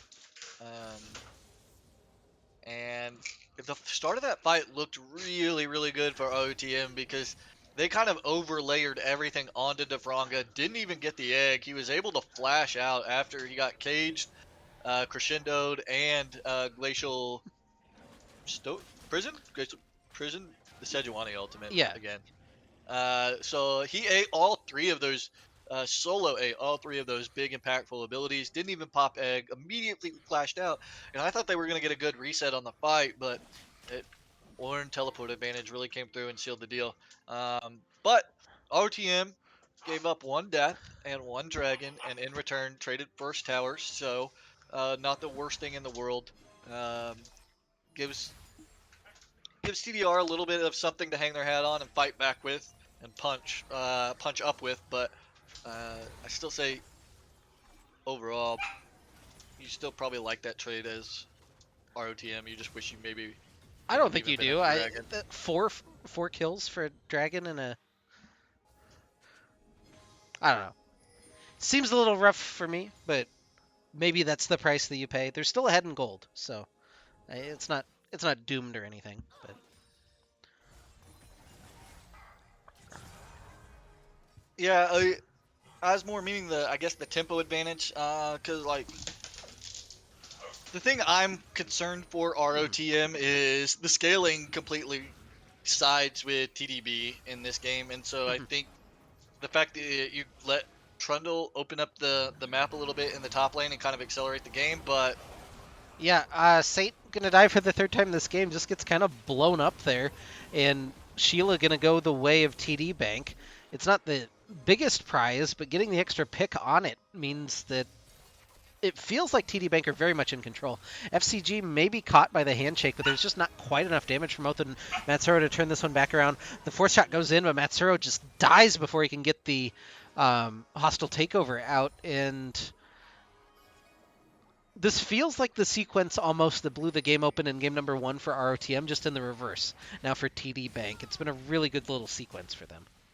yeah, RTM hasn't played the last 2 to 3 minutes probably as well as they would have liked. It's really important for them to go ahead and stem the bleeding, reestablish maybe some vision so they quit getting picked. Because we see where they got picked and we see the vision around that area in the mid lane, and they kind of got surprised. But that Veigar making a lot of things happen for them. Baby Cage Oof. is really securing a lot of picks. That was just Q auto. He's still got Primordial Burst, so Oath cannot walk forward. And FCG is very strong. Now going to get the cage onto Scrams as they throw Sheila into the mid tower. And TD Bank just continues pressing on forward. Oath has opened up the ult, but there's just no damage being exchanged back. Duvranga just trying to set the battle line. Scrams pulls Sejuani Baby Daddy into the Death Realm. He probably wins this 1v1, but I don't know what happens afterwards. He They do get the kill. They get the one shut down, trade one for one. Oath has to try to get out, but gets immediately taken down by the Ornhorn. And Duvranga's stuck in the cage now with AP Buggy and FCG just fighting him. Oh, the passive came back up just then. Kaithal diving underneath tower looking for Matsuro. The handshake throwing him back briefly, but he's going to eventually die. It's a solo kill for Matsuro, but Duvranga gets cleaned up on the other side. Saint uses his teleport into the mid wave just to make sure that they can't push, but that sets Dire up on the bottom side. There's a lot of things happening. There's a lot of things going on all around the map right there. Saint went ahead and got himself another tower in the top lane. While all of that was going on, I don't like the teleport from him. I almost wish he would have continued pushing in the top lane there, see if he could at least get the inhib turret. I know you probably don't want to knock down the inhib this early in the game, but this looks like a game where ROTM is gonna maybe have to put their eggs in the Saint basket, as weird as that sounds, given that he doesn't have the best score line. his champion might be too difficult to stop in a 1v1 for any of the champions on TDR side. So Our team I is just really, on this dragon on spawn. They have to back out though because Kythal is already here. It's a huge W. They're chunking through Little Saint to start out with. He's got the flash over the pillar. Scrams is in the death realm, but eventually dies to Dire. And now the engage continues from Kythal. Saint has kind of set the battle line. He's got the subjugate ticking away, but Kythal gets healed back up. That's a huge amount of healing actually. A good handshake from Matsuro is going to be able to disengage just a little bit. Oath has to be very careful, almost able to take down Dire, but gets hit by the Orenhorn in return. And Dire now on a killing spree on the Sivir. at this point in the game, I think you have to lean into the 4-1 split push, and you really, I don't think you group again until you absolutely have to.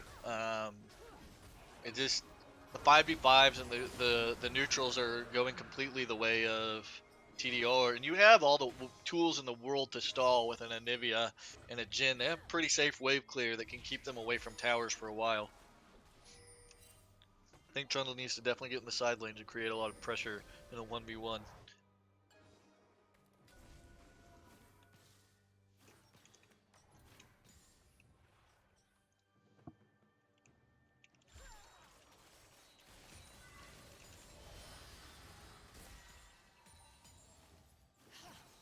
And as bad as the last 2 or 3 minutes have gone for ROTM, it's important to look at the scoreboard and see that they're still less than 2k down. So even though they flipped the gold lead, it's definitely not completely out of control yet. It's really going to be important to see how ROTM handles the next probably 4 to 5 minutes between now and the next dragon to see how this game's going to play out in Do the you late game. do you like Saint going 3 offensive items on Trundle? No. Okay. We're in the same boat then. I don't know what boat it is, but Uh, if you went 2 offensive items and then your third offensive item was a hull breaker, I don't hate it in this game specifically. I don't I don't necessarily like Hullbreaker as an item in competitive, but given the state of the game, I don't hate it in this game specifically. uh for clarity, his 3 offensive items are Blade of the Ruin King, a Divine Sunderer, and then whatever he's building his Tiamat into, presumably Titanic Hydra, but um Matsuro, oh, not quite able to get out of the baby cage, so he'll die. Scrams gets taken pretty low. Crescendo just a little wide, but um, it's a pick onto Matsuro. Baron is available here at 21 and a half minutes. I don't know if they have necessarily the damage to take it, but they do have the tankiness for sure. And so Dwani Baby Daddy still looking for a little extra on the end of this one. They'll chase Duvranga out of the jungle. Meanwhile, Saint has to take over this bottom lane, and there he goes. He's just chunking through Kythal, the Trundle gameplay experience happening down here. As long as he can close the gap one more time. There we go. Okay. I was gonna say that Ornult's about to run out and he has no defensive stats, so Well, yeah, I think you either opt into a Hydra or you opt into a Bork. I think it's really greedy to build both on Trundle. I mean, if he can continue to win the 1v1, I don't necessarily care.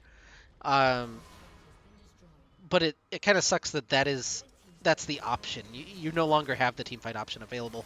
Oath is just trying to kite away to Saint down here in the bottom lane, but the speed boost from Dire has allowed them to track him down. Saint is stuck in the cage, and again, no defensive stats, so he actually died before the ult hit him. Yeah, you're definitely locked into the 1-4 right now due to itemization in the game state, but we saw by Saint chasing down Ornn that even at 0-4, Trundle as a champion is still really strong into these tanks, and even the squishies, if he can avoid being baby caged, I still have no doubt that he could chase down a Veigar and kill him pretty Yeah, quickly. the Veigar is the issue. He's 8-0-4. He's got his death cap completed, so he is the strongest champion that's ever existed right now. Didn't see him ping his AP, so he's not a real Veigar player, but um, you know he's really doing it. Let's check his stacks. Yeah, 246 at 23 minutes.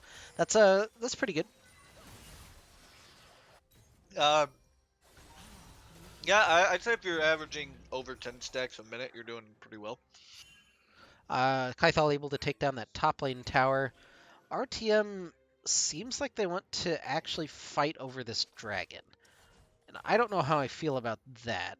And by I don't know how I feel about that, I mean I'm trying not to say that I think that that's a bad idea. That's fair. I think if they were all there right now and they were picking this Sejuani as she came in with the Trundle ult, that would have been a good, fine play. But I don't know how you pick a Sejuani without the Trundle at this state in the game. Uh, so this is an interesting scenario where everyone is in this little corridor.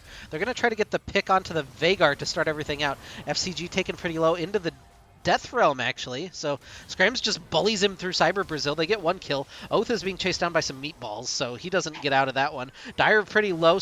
Saint is able just to focus on him and eventually take him down. Duvranka reses from the egg to try to do anything that he can, but they just cannot chunk through the Sejuani and Ornn right now. Buggy pretty low. Good handshake from Matsuro, just trying to do anything that he can. Duvranka just doesn't do enough damage to these characters, and the Ornn and Sejuani will eventually win this fight. Yeah, hopefully when Dubravka gets that demonic embrace, we'll see him chew through it a little bit more, but these split fights are not helping ROTM. Um, I think that Scrams did a great job eliminating the Veigar, but I think after that happens, you just trundle ult whoever's in front of you, either Ornn or Says, and you just try to blow them up and go front to back at that point. Because when Saint gets blown up chasing the Civ, or even if he kills her, like you said, there's just no damage left after they're gone to melt through these big boys. So Baron started up by TD Bank. It's hard to see a world where RTM is able to contest this, but Curtain Call might be the answer. We'll see if he can sneak one in there. It doesn't look particularly likely. And yeah, good body block for Sejuani, Baby Daddy. And you really can't be walking in here if you're ROTM. Saint is just trying to fight his way out. A big Ornhorn gets a double knockup. And Duvranga is left to just kind of crystallize the wall and walk out. Really well played by TDB this game. Kind of like what you were saying about how they use that one dragon to like just blow open the game and create those advantages for themselves. That front to back team comp is really making their life easy. All they have to do is just show up to the right place at the right time, and their champions are kind of putting in the work for them. Although I guess a lot of that has to do with the way that FCG is playing out this Veigar. The Pixie's able to get the fact that he's insanely strong, farming very well. Um, I just think that the answer right now lies in that split push, and that's going to be hard to do when they have Baron on the map. Yeah, so a lot of problems to solve for Harvest.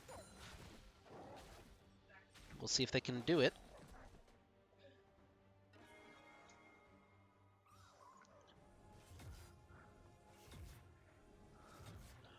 So no neutrals up. Next one we got is Dragon, Oh. and you really hope that they do not get that Mountain Soul, because I think you're already struggling to kill the double beef ball frontline of TDB, and if they get Mountain, it just makes it that much more difficult. Yeah, I don't. It already seems pretty impossible, and I think that that would make it actually impossible. So, and I really like FGC, FCG. He's got an Aegis, so he's picking up defensive stats. Yeah, it looks like you're gonna get that Gargoyle Stone Plate, just to make sure he can't be bursted down super easy.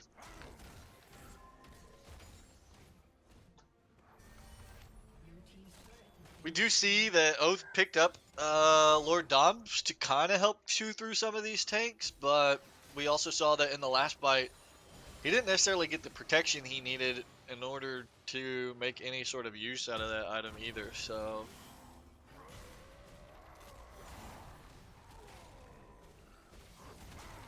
Saint's still winning this 1v1. As long as he pops his ult, it definitely turns in his favor.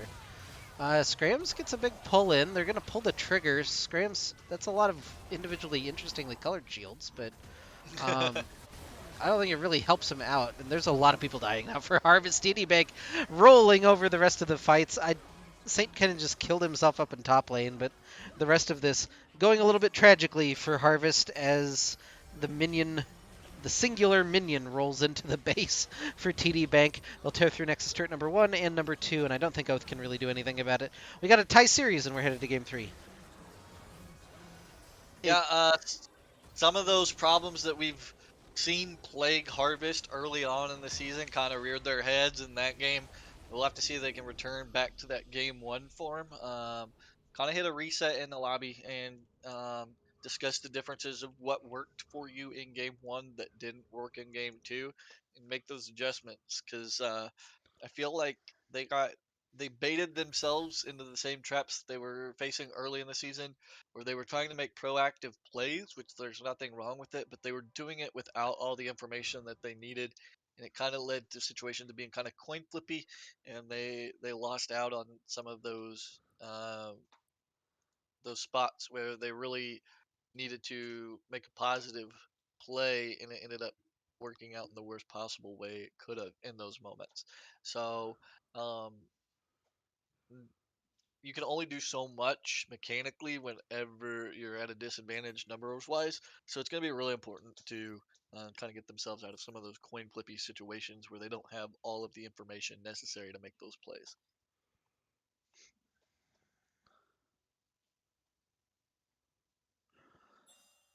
Oh, Unified got Regdor and Orbital. I hate that. Okay, thank you. Death. Do you have somebody from Crowstorm added? Crowstorm. I believe I'm friends with Atlas. No. No, that's not Crowstorm. Um, Wait, who's Crowstorm? the Diamond team. Oh. Who's on it? Is Lipo on that one? No, it's X-Craze, X-Craze Boar. I don't know who else you would have added. That's probably the people you would have added. Lost in rotation, and then Nope, I don't. two I new don't have players. anyone from. Okay. If you go to OPGG, who's the easiest person? Probably ROTM X-Craze.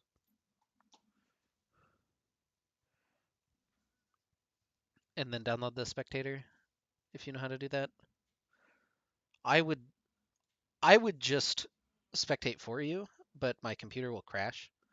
But I figured we could at least watch this rather than going through a third draft. ROTM Craze. I don't have the correct spelling, I guess. It's ROTM space EXCRAZE.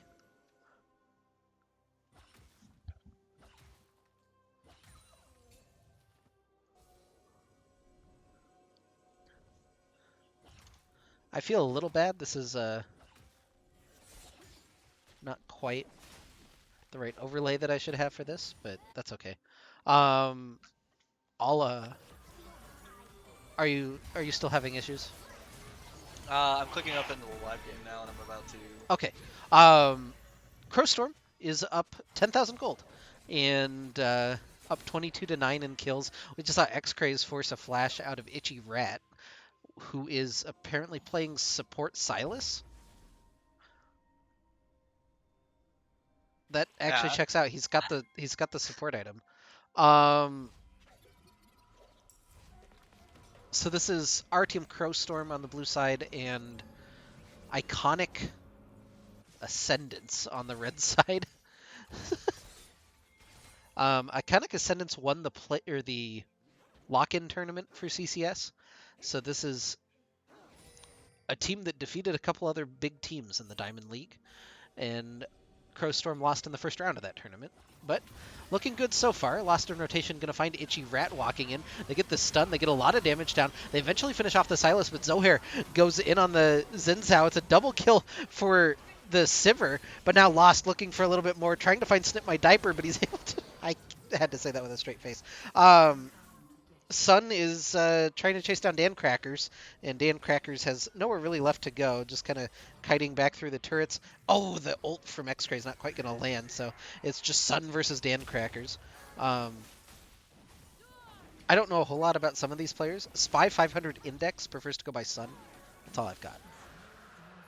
Is Boar the Yes, Boar Rider boy? that is the Boar Rider boy, the Boar Rider man, now just Boar. Now just Boar. Okay. And he's 12-3 in his Diamond League debut. And I remember when he was a gold leaguer. He's really shot up those charts, huh? Um, yeah, so he was gold for forever, and then I don't know, last season I think it was, or maybe it was the season before, it just kind of uh, shot up to gold or shot up to diamond all of a sudden. Kind of skipped the entire platinum stage of existence. So it was really interesting to see. But he's always been a good mechanical player. Maybe just starting to put together some of the macro. I'm excited to see him play for a whole season now. For sure. I remember. That's unfortunate. The Silver W. We use it to give it attack speed, but it bounces to Baron to aggro it for you. But yeah, as you said, just being someone that's played against him when he started competitive and seeing where he is now, it'll be interesting to follow him this season and Yeah, see how. and he's one of the guys I. So we'll be frank. The ROTM Gold teams of the past had kind of an issue with rank sitting, in quotation marks. Boar was never one of those, though. Boar definitely played his games and was trying hard to improve, and it looks like he's just made a breakthrough recently. So I'm actually really proud of him for advancing all the way to platinum. Zohair gonna get taken down by Boar for his 13th kill of the game. Dan Crackers trying to get feared off of the wall. The flash forward from Lost in Rotation. I really like that aggressive play. It's a big double charm for Magnanimous as well. Snip my diaper and Severed just trying to find anything they can, but it's a triple kill for Boar. He's going to get the quadra kill at the end of that one. X-Cray's in. Give him the pentakill. He's running through the turret looking for Snip My Diaper. The Q isn't quite enough to finish it off, and the rest of our TM will have to be satisfied with the ace. No pentakill for Boar, but a good effort nonetheless from Crowstorm. Man, we're gassing him up, and he almost gets a pentakill in his debut. Man, that's the opposite of the caster curse, right? Or maybe we are the caster curse because he didn't get the pentakill. You know what I'm saying? Like, but really impressive stuff from RTM right there to secure that fight and go ahead and knock down that inhibitor and start making their way towards a victory in this game.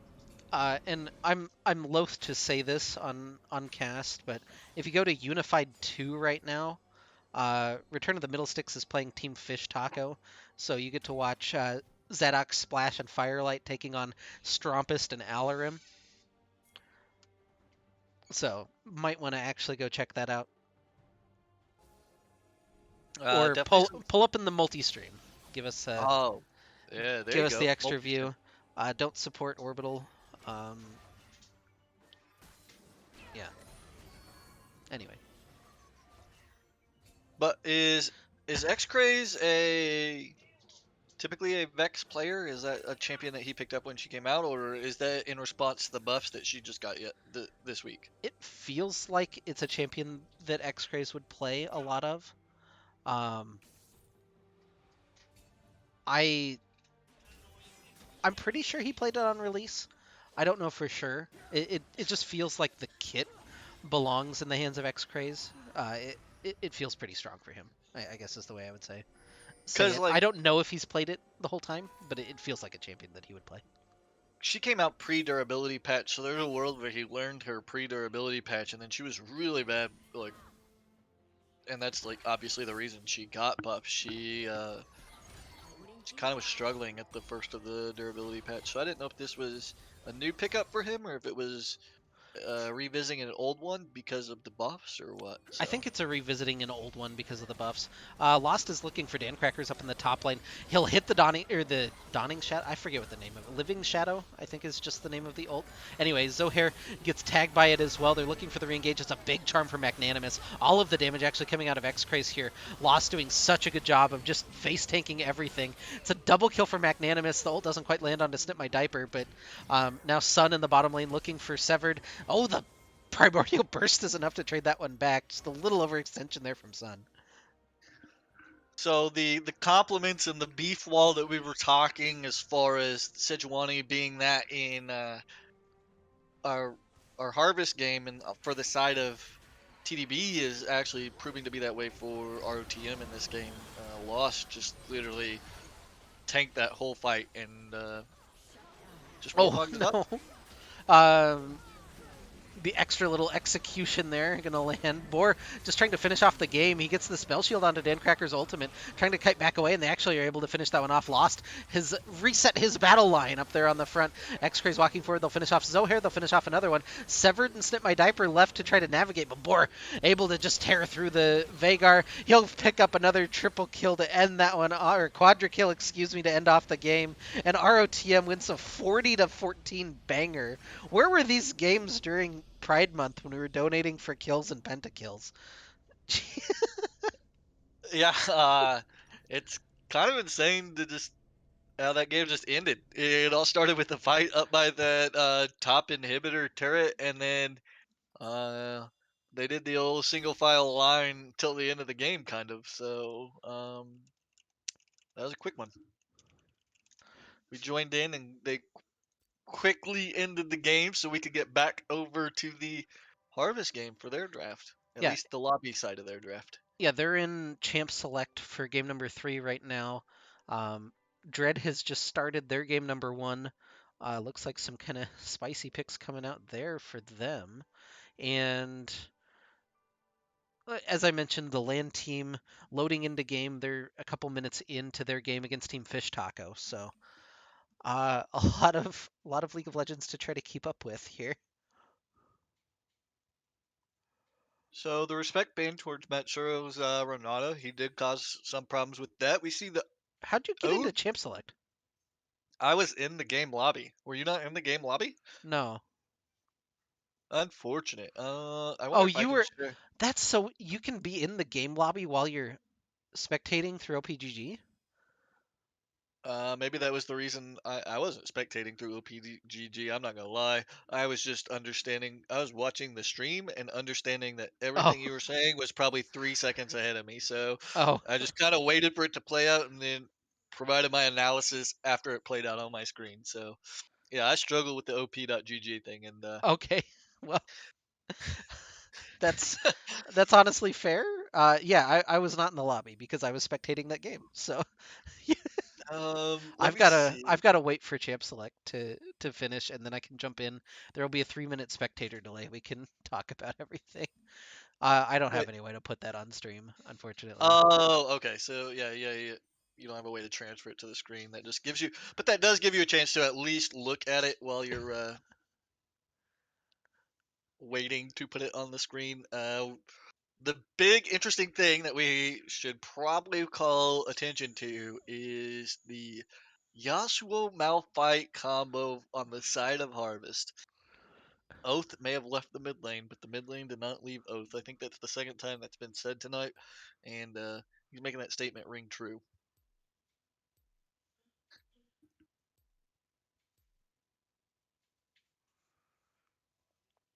Caster too biased sometimes.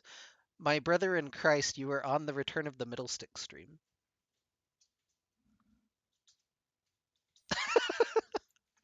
That's all I have to say. This is essentially like a home team broadcast of a regular sports league. There will be bias. We will, give credit where credit is due sometimes, but this is the ROTM stream. Um, To I'm be fair, though, for as much praise as we maybe give in a biased way to ROTM, I think we also criticize our team more than the other teams most of the time too. I think our focus when casting is our OTM's performance while also just mentioning Well, good things that the other team does. So like I mentioned, you watch to single you out. You watch an OKC Thunder broadcast. It's the same thing, right? They right, they they tunnel in pretty hard on what the Thunder are doing, and it's like, oh yeah, here's the backdrop for the Thunder's performance. It's this team we're playing the Milwaukee Bucks today. This is how that interacts with that. Or you watch any other home sports team, and that's the experience that you'll get is, hey, this is your team that you're watching.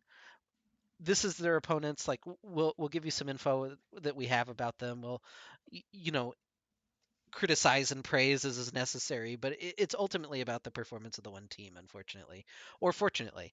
Were I on like an official broadcast, yeah, we're dropping the bias as much as we can, but no, we're definitely completely biased. I'm the owner of Rodham.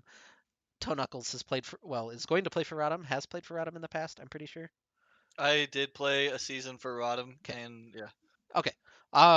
Anyway, let's focus in. Game three. TD Bank, return of the Middlesticks. We got 1 minute left in this draft. As you mentioned, it's Oath on Yasuo with Matsuro Swain in the bottom lane for the pulls. You have Saint and Scrams for some knockups. You have Duvranga back on his Vagar against just the most disgusting front to back composition you can imagine potentially for TD Bank. They have the Cho'Gath, they have the Trundle front line. You got Morgana to empower Sivir and Corki. It's gonna be a banger regardless. yeah. This one, it's really gonna be. I don't think these fight. I think these fights are completely determined by how well can Harvest get to that backline. And you would assume that with a Malphite Yasuo, that they would at least be able to reach one of them fairly easy and make life difficult for TDB to execute their front to back comp. Well, here we go into game number 3. It wouldn't be a Harvest game without going to game 3, honestly. These That's guys fair. like making me stay up late on Fridays. Um, I mean, it's the day of the week to stay up, right? It's the start Yeah, of the weekend, it is the so one I can be the least upset about, so that's nice. Granted, they used to play on Tuesdays for MSL, but oh, and immediately ADC inting us. Give us a second. We accept your surrender. Yeah, all right, fair enough. it Um, will be. It will, I here's the thing, Maris. I'm not. I'll dig into it when we come out of the pause, in case we have listening ears. Try not to give away some advantage that AutoTM may have unintentionally. But as we're getting back into the game, it's going to be really interesting to see how FCG builds his Corki, given the adjustments that were also made. That's another champion affected by the patch. So I'm actually not sure what you're referring to. they removed the AP scaling and the base damage from his R, and in order to Oh yeah, compensate yeah, him yeah. and still make him a relevant champion, they gave him more AD scaling on his E. So he should, in theory, be building more like a traditional marksman again instead of an AP poke mage. Okay, Scrams. Oh, they're not gonna fall for it. Oh, this is. They've gotten exactly 2 teams to fall for this, and it's very entertaining every time it happens. But you use Scrams to walk forward and get the vision control and push the enemy champion in mid lane back out of vision. You sneak everybody into the bush, and then Scrams plays like an idiot and tries to get them to follow him into the bush. Unfortunately, it didn't work out there. They got pretty close, but I also don't know that you have enough damage level 1 with these champions um, to actually kill anyone. Maybe Matsuro had Claw? Um, that wouldn't be terrible for a Swain to start with an E, and that would definitely force a I was just like, flash. So what CC do you have other than Scram's W, I guess? Malphite slow is a pretty obnoxious at level 1. I don't think you have any hard CC, but I think you have enough to force a summoner. Maybe not get a kill, but I think he can force a summoner if they fall for it. Is everyone pink on the side of Harvest? I don't know. This is something that I am always a proponent for whenever I line up to play with Harvest is our Skinergy. So there's a high chance that everyone is pink. Um, Matsuro's not really pink, but he's definitely the bright color palette. I haven't seen Saint, but everyone else is pink. um, I know Pank is Oath's favorite color, and we recently won a clash in honor of Oath's favorite color. So there's a high Saint chance. Saint is white. He's not pink, but he's got the. I mean, he turns orange when he loses his shield, but when he gets it back, he'll be the actual color, um, which is like white and black. It's all right. They did a pretty good job with their color synergy. True. Yeah, they're gonna pull back Dire at level 1. The exhaust, I think, is a little of an overstep. They'll hit the tornado onto him, but forcing the Sivir Morgana back at level 2 is an accomplishment for any lane, let alone melee 80 carry lane. But maybe playing right into their hands. Sejuani Baby Daddy is here. Dash forward from Oath, trying to get the return kill. The Ignite is just enough to finish it off. Matsuro has to try to get out. The flash forward from Sejuani Baby Daddy just reapplying that red buff means that they'll come out with the extra kill. I don't hate the play by Oath. He knew he was pretty dead in that situation. Went ahead and traded the kills. Also, good job trading it onto the other carry and not the support, so they're both resetting right now. Unfortunate part, Matsuro was kind of caught by indecision of whether he should help Oath finish off the kill or back out, and he ends up going down as a result as well. So Yeah, it's a small advantage so far from TDB. I couldn't decide whether I wanted to say bank or just B, and I said both at the same time, and it didn't work out for me. Saint is really low. He can't stay here. This is actually just a really rough matchup for Malphite. Um, Cho'Gath is just better than you at pretty much every stage. Uh, so it'll be a little difficult one for Saint to navigate. the isolated 1v1 doesn't feel good either because as a Malphite, your defensive stats you want to build is armor, and Cho forces you to take some early MR. Yeah, the Cho just yeah, the extra damage on the E is really annoying. Plus, he's got sustain and you don't. Plus, like at level 6, you still just can't burst him. It it's very annoying. This is just a good matchup for Cho'Gath. I don't. I'm not gonna lie. I don't know a whole lot of matchups into Malphite that are just bad for the champion facing Malphite. Um, So I feel like most like regular AD bruisers, so like an Aatrox, Fiora, um, anything that Tendies plays doesn't really like Malphite that much. It's not for the early. Like early, you still beat him up, but once he hits armor items, you just lose and you can't kill him, and it's very annoying. But in this particular matchup against Cho'Gath, who is I've always thought of as kind of an anti-tank tank, he just has really good matchups into other tanks while being very tanky himself. Um, yeah, there's just I not a guess. stage where you really win the 1v1 unless you get a bunch of kills elsewhere on the map and can come bring it back. But this isolated 1v1 never goes well for Saint. Yeah, and it doesn't need to. Yeah, Um, to be fair, that's not what Malphite is there for, but it can really skew the way that you have to play the Malphite pick if you can't get tanky enough to be that big initiating threat. I mean, at some point you don't even care if Oath gets far enough. If he gets to 2 items, at some point you don't even care if you're just launching your body in there to, as long as you're not trading 1 for 1. If you're trading up by hitting 2, I think you're still okay with it. Like he's just the Oath enabler at this point, right? So his Oath access to the back line is even in the worst of scenarios. Yeah, and we'll have to see how Buggy is with his Black Shield. So far has been pretty good, making sure that some of these pulls can't come through from Matsuro and keeping people safe from knockups. But he'll have to be on point once these sixes start coming through. Now, Saint does have his ult available, but again, doesn't ever kill Kythal. This is not where Saint's priority needs to lie. No. And we do see the one thing I said I was going to be interested in. We don't see anything crazy as far as a deviation from a Corki build yet. Even in the AP builds, an early Hex Drinker into some burst AP mages was pretty standard. So, well, the first strike has me believing he's going to try and build the nerfed AP version of Corki. But who knows? Maybe FCG has read the patch notes and that's just an early defensive item to keep him safe and farming. Yep. Pillar onto Oath. He wants to go forward, but I don't think that that's the play. Eventually. Oh! Maybe it is the play. Gets the knock up. Oh, no, that little walk back I think might cost him. Trying to dash, he couldn't quite get over the wall, and now he's got nowhere to go.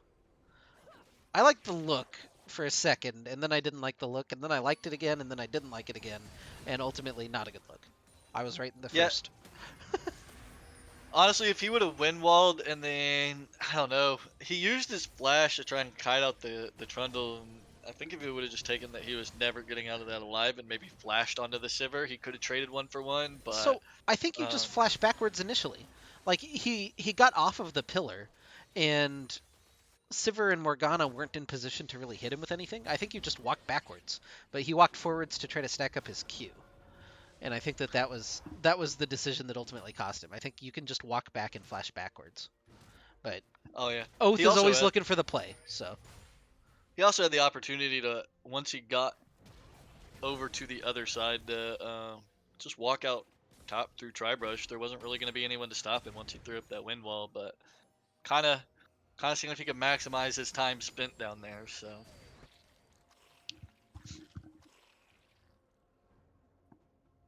Given the composition, though, this is one where our team doesn't have to necessarily worry about falling behind early. But I do think that they want to try and stop the bleeding right here, slow it down, and get themselves to their item power spikes. Because you don't want to just fall so far behind that the Malphite Yasuo combo only half health the carries and then your team gets run over in a team fight, right? You want to make sure that that combo is always scary and threatening to the side of TDB.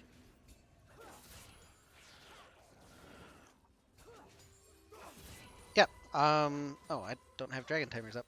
Oops. Let me hit that button. 50 seconds to go on a mountain dragon spawn. Our TMs were able to secure the first one, if we remember early on, and now not immediately pressing for the second one. Oath is looking for a 1v2, which is a decision that he's made, and I don't think it's going to be a positive one, but he's got the knock up. He's trying to get the turnaround. Oh, just enough damage off of that Q from Dire to finish him off. Buggy is pretty low. Matsuro hits the W. Does he have the damage? Oh, the flash forward. He can't quite do it. In comes the Sejuani from Scrams. Can they actually get these kills? The second part of the W does land and eventually finish off Dire to trade 1-for-1. Ooh, that was really touch and go right there. For a second, it almost looked like Matsuro was gonna donate another one, but he ends up living. Scrams comes in, gets that last part of his W onto Dire. Oh, this is Cleans a up the kill. scary moment, though. FCG has package available. They're able to spot him, so RTM has to give up this dragon now.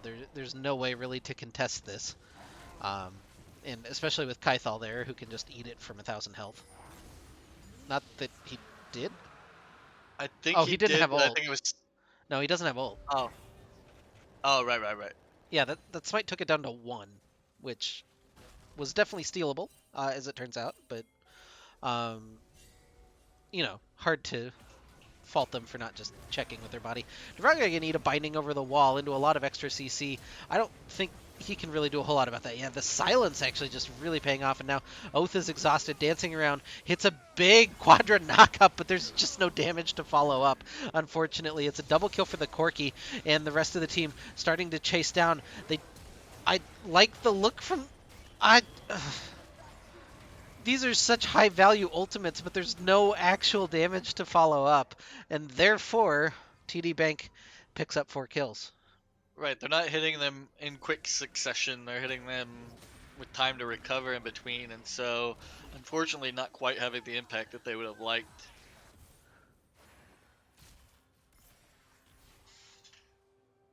That I and really, you're kind of feeling the lack of ranged sustained DPS. I think eventually Matsuro will help fill that role, but on the support Swain income, it's just not quite there yet. Oath gonna force on the hunt out of Dire in the bottom lane. um, good, good, good on the hunt by Dyer in order to just make sure he stays safe. Relatively short cooldown, just gets him out of there. Doesn't have to use any summoners. He only had heal available, but kept himself safe. And we should see. Hopefully we see Swain return to the bot lane, get Matsuro back down there with Oath. Oath has created a lot of opportunities for himself, but he's also done it when he's in situations where he doesn't have any sort of business being there numbers wise. So I think if you get Matsuro down there and let him 2v2, that might swing those skirmishes he's had in his favor and let him get to that 2 item power spike he needs to hit. Yeah, and this game is much more tilted than the first 2 games. Those were relatively even through the first 15 minutes. This one, a almost 4,000 gold advantage for TD Bank. They're getting a little bit back, which is good to see. Matsuro just takes a couple extra tower shots, which hopefully is fine. Scrams is looking for this in the bottom lane. I think it's going to be a hard dive, though, with Black Shield and Spell Shield both available for the Sivir and Morgana. W behind. Scrams is going to walk in. Yeah, that's all that's really going to happen. The top lane turret's going to die thanks to Sheila charging in. Or I guess that's Shelly. We're still early enough in the game. Excuse me. We even saw Skylar rotate down at the last second to try and really get something going around this Yasuo. I think ROTM identifies that as their win condition, and it's not a bad one when they only have a 2 damage threat, or realistically a 2 damage threat, depending upon how Sejuani Baby Daddy builds his Trundle. I think out of the jungle we might see 1 offensive item and more into defense, but we'll have to keep track of that as it goes forward and see how he feels building his Trundle in comparison to the way that Saint built it the previous game. Yeah. So the 2 towers in the top lane for TD Bank, the big prize for them. Both sides just kind of clearing out some jungle camps on respective sides of the map. But that gold lead has only grown over the last couple of minutes for TD Bank, and they're very firmly in control of this game. And now, like, Buggy finished up his Zanya's Hourglass. He's 3-0 and 5 on the Morgana, so is a legitimate damage threat and now CC threat on that champion. Um, the only character that hasn't scaled nicely into the game thus far is FCG, but he's got 2 kills on the Corki and a Manamune. And it looks like he's I don't. It's so hard to tell what his intention is with that build. He's has yet to pick up any of the traditional marksman DPS items, so it looks like he's still leaning into He's trying to maybe he's get the got best of both worlds with the AD ratio on the E, while also trying to maybe get some raw flat attack damage for the R. So he's got the just an extra longsword to try to tell us what he's doing here. and I honestly think that's probably just going to be built into a Caulfield's and maybe completing the Hex Tech now that he has his Mirror Mana, or not, I guess the Mirror Mana on the way. Yeah. Little catch there on a Matsuro, gonna force his flash out, and the Hextech Dragon gonna get started up by TD Bank. The answer is just to kind of split the map for Scrams, take a couple of jungle camps, maybe get a little damage onto this top lane tower. Not really a whole lot of options right now for Harvest. No, I think they kind of realized that the early game didn't go the way that they wanted to, and now they're trying to slow the game down as much as possible and let Oath get to Buggy should be dead, so that's a good pick for RTM. It's a shutdown that goes to Duvranka. Help get him into the game with his first kill. That doesn't suck. That's a really good pick, actually. Yeah, especially considering it was shutdown gold on the support, and it wasn't just one of those normal support overstays. That Morg actually had a nice chunk of gold on her. Yep. Now RTM buying a little bit into the NA RAM. Just getting a little extra damage down. I don't think that they continue this for too much longer. Hopefully they don't. There's no reason for them to. We see Saint. He's got the plated steel cap, so still more worried about his role as the AP or the tank for the team, not necessarily matching the Cho'Gath as far as itemization. So he just loses this eventually. But they've maybe cut Sejuani Baby Daddy. The Demonic Ascension, actually just a lot of ults used, and Matsuro going to be able to pick up that kill. It's a shutdown that goes onto the Swain support, which I actually don't hate for once. Knockup going to land onto Kythal. They're trying to slowly chunk through this Cho'Gath. Now Oath is able to get in range. Doesn't have the last breath, so has to try to separate away from the Corki package, but FCG says no. He gets a ton of damage down with the package. A double kill. One more Rocket Barrage. Just trying to track down Matsuro. Buggy over the wall, not quite able to find the Dark Binding. Duvranga on the bottom side just going to get a tower in return, but yeah, not a great extended fight for ROTM. They get the one pick, but then a little overstay, and the Corki package punishes them. It was a really good job by Corky to come in there, and I thought he had a really good package right across the key members of ROTM in that skirmish.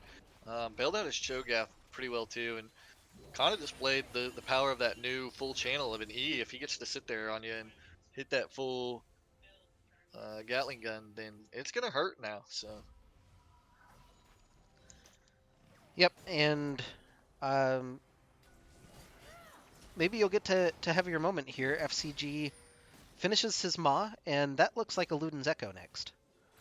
it does. It looks like he's opting back into the AP scaling build, but while he may be punished for it in other games that are a bit closer, right now he has the freedom with the 6k gold lead to kind of build a more poke oriented build and kind of just sit behind his front line. Yep, and in comes Sheila into the mid lane. This will be a difficult one for RTM. Again, one of the things we probably would have highlighted if we had more time in the open would have been the lack of wave clear for Return to the Middlesticks, and it's going to be hard to clear out Sheila. They have to call in Duvranga with a teleport in order to do that.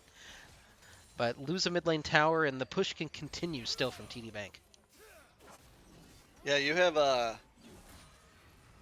is it Event Horizon? Is that the name of the baby cage? Whenever, or is that the W? I don't know. Vagar W is decent wave clear, but not enough to stop Shelly. So Event Horizon's the cage. I don't know. Primordial Burst is the ult. Yeah. And those realistically are Baleful Strike is the Q, and the only ability I don't know the name of is the W. So It's just Dark Matter. oh, okay. I didn't just look it up. I don't know what you're talking about. Yeah, it's 10-4. Good buddy. 6,000 gold lead for TD Bank, and we're gonna try to get a pick on Kythal, which isn't gonna work out. It looks like. Nope. That Cho'Gath is very large in stature right now. Okay, they get the interrupt. They might actually eventually get this pick.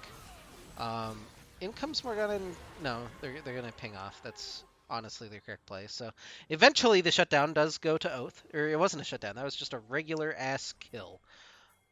ROTM are going for Baron. Okay, we're trading Baron for Hextech 3 Dragon. Soul point for Baron.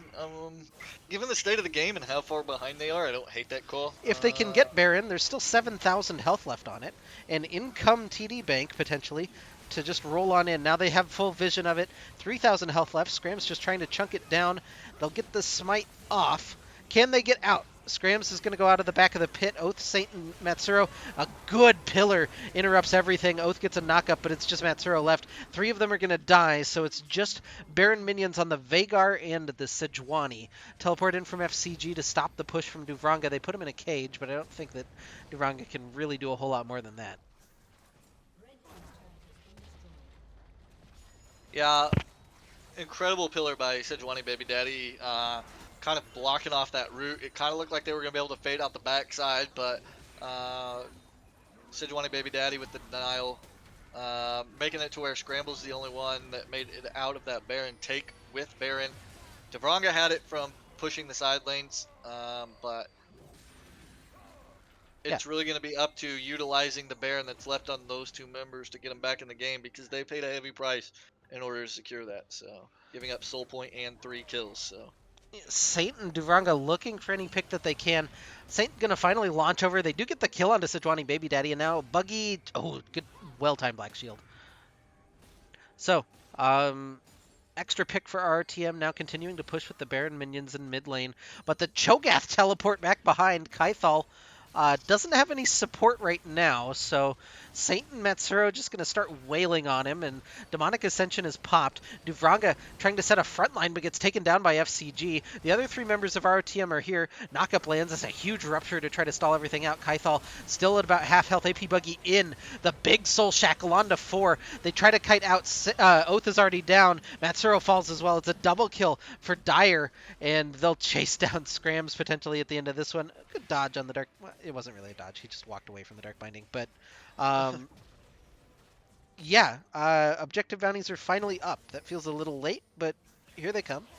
It feels a lot late on this patch, actually. didn't they? I think I read something in the patch notes about that too, about how they wanted to make it to where objective bounties weren't so impactful at getting people back into the game. We see Saint come up just short on the ultimate, doesn't connect. And Well, it did AP connect. It Buggy- was just directly into Black Shield, so. Right. It doesn't connect effectively. Sorry. Yeah. The damage connects, but not the knockup. And No, I'll never forget. I said something like that on a Get Wrecked cast, and this guy flamed me for like 17 straight minutes in Twitch chat. Oath is here for the double kill, the double shutdown, actually. Duvranga and Oath are able to find 2 picks off of a little overstay from Dire and Kaithal. But yeah, so you have to have the nuance of it hit but into a Black Shield as opposed to missed. okay, right. Otherwise, you'll get flamed by somebody in Twitch chat because that's life, as we know it. And I feel fine. I don't know why we're going with REM lyrics either, but Oath is dead. Subjugate's going to be able to kill him, and now Duvranga has to try to escape. The Eye of Sauron will help him out with a little bit of a slow. Dark Binding, not quite long enough. Thankfully didn't get the Blitzcrank rocket grab treatment.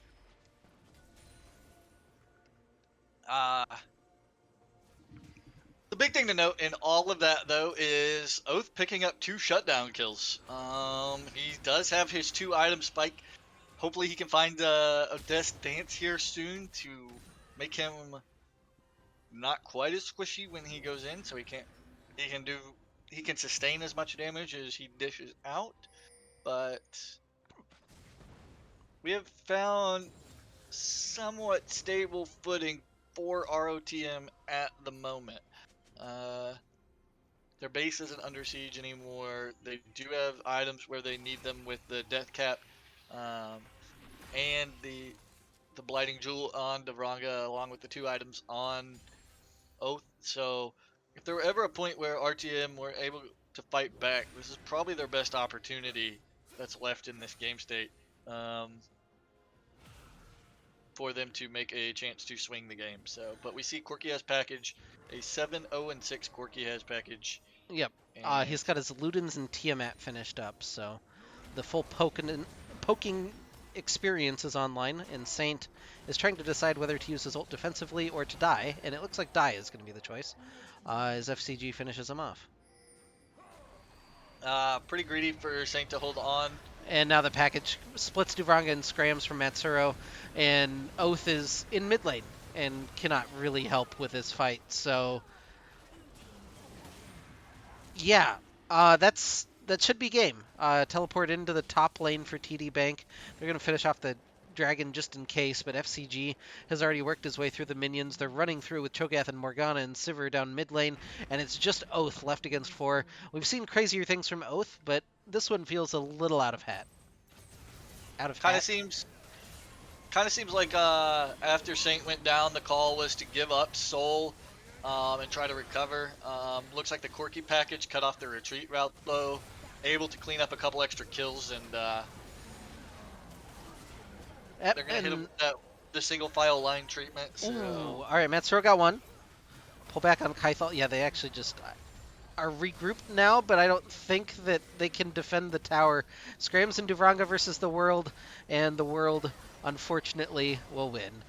TD Bank wins 2-1. It was a closely contested series for most of it, but in the end, TD Bank blows it wide open in game number 3. Really impressive performance, kind of across the board, but particularly Sejuani Baby Daddy and Kythal, I thought, had a really good series. I say for the entirety of the series, yeah, I agree that those two were the catalyst for TDB's victories in uh, the series overall. But I really want to point out AP Baby or AP Buggy on the Morgana in Game 3, just kind of like throwing up a stalwart defense against anything they wanted to do, just denying them with either a low health Zanya's or a black shield to make sure that the CC didn't land. AP Buggy did really well that last game. Major props to AP Buggy in that last game. But ROTM tried to pull something out of their bag to catch TDB off guard. Unfortunately, the stars didn't align for that composition today. I see the theory behind it. It might be something where they make a couple tweaks in draft to maybe give themselves a little bit more wave clear uh, going forward, as well as give themselves tools to play the early game a little bit better. Maybe get that Yasuo online with a more aggressive ganking jungler. I don't hate the Sejuani, especially as a takeaway after Sejuani Baby Daddy did so well on it first game. But ultimately, what plagued Harvest in that last game is some of the same things that I know they're working on as a team, but you if you're gonna analyze the game, you got to be fair and critique them. They made decisions to fight when they didn't have numbers.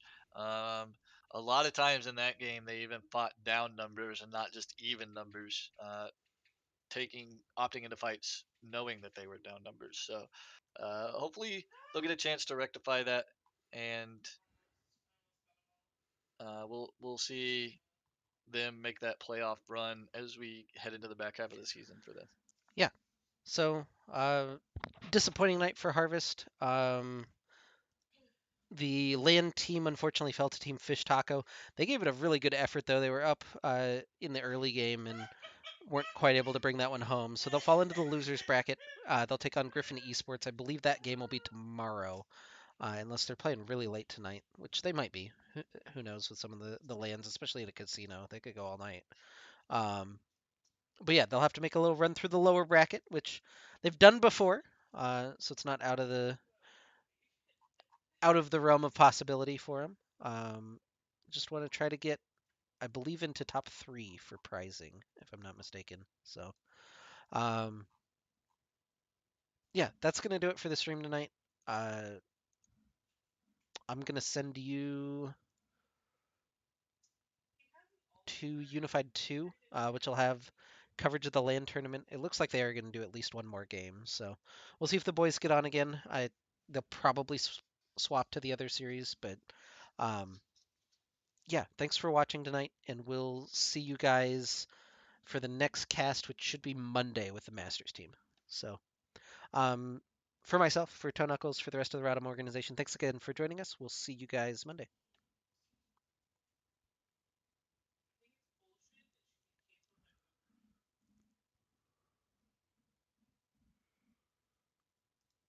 And we're rated.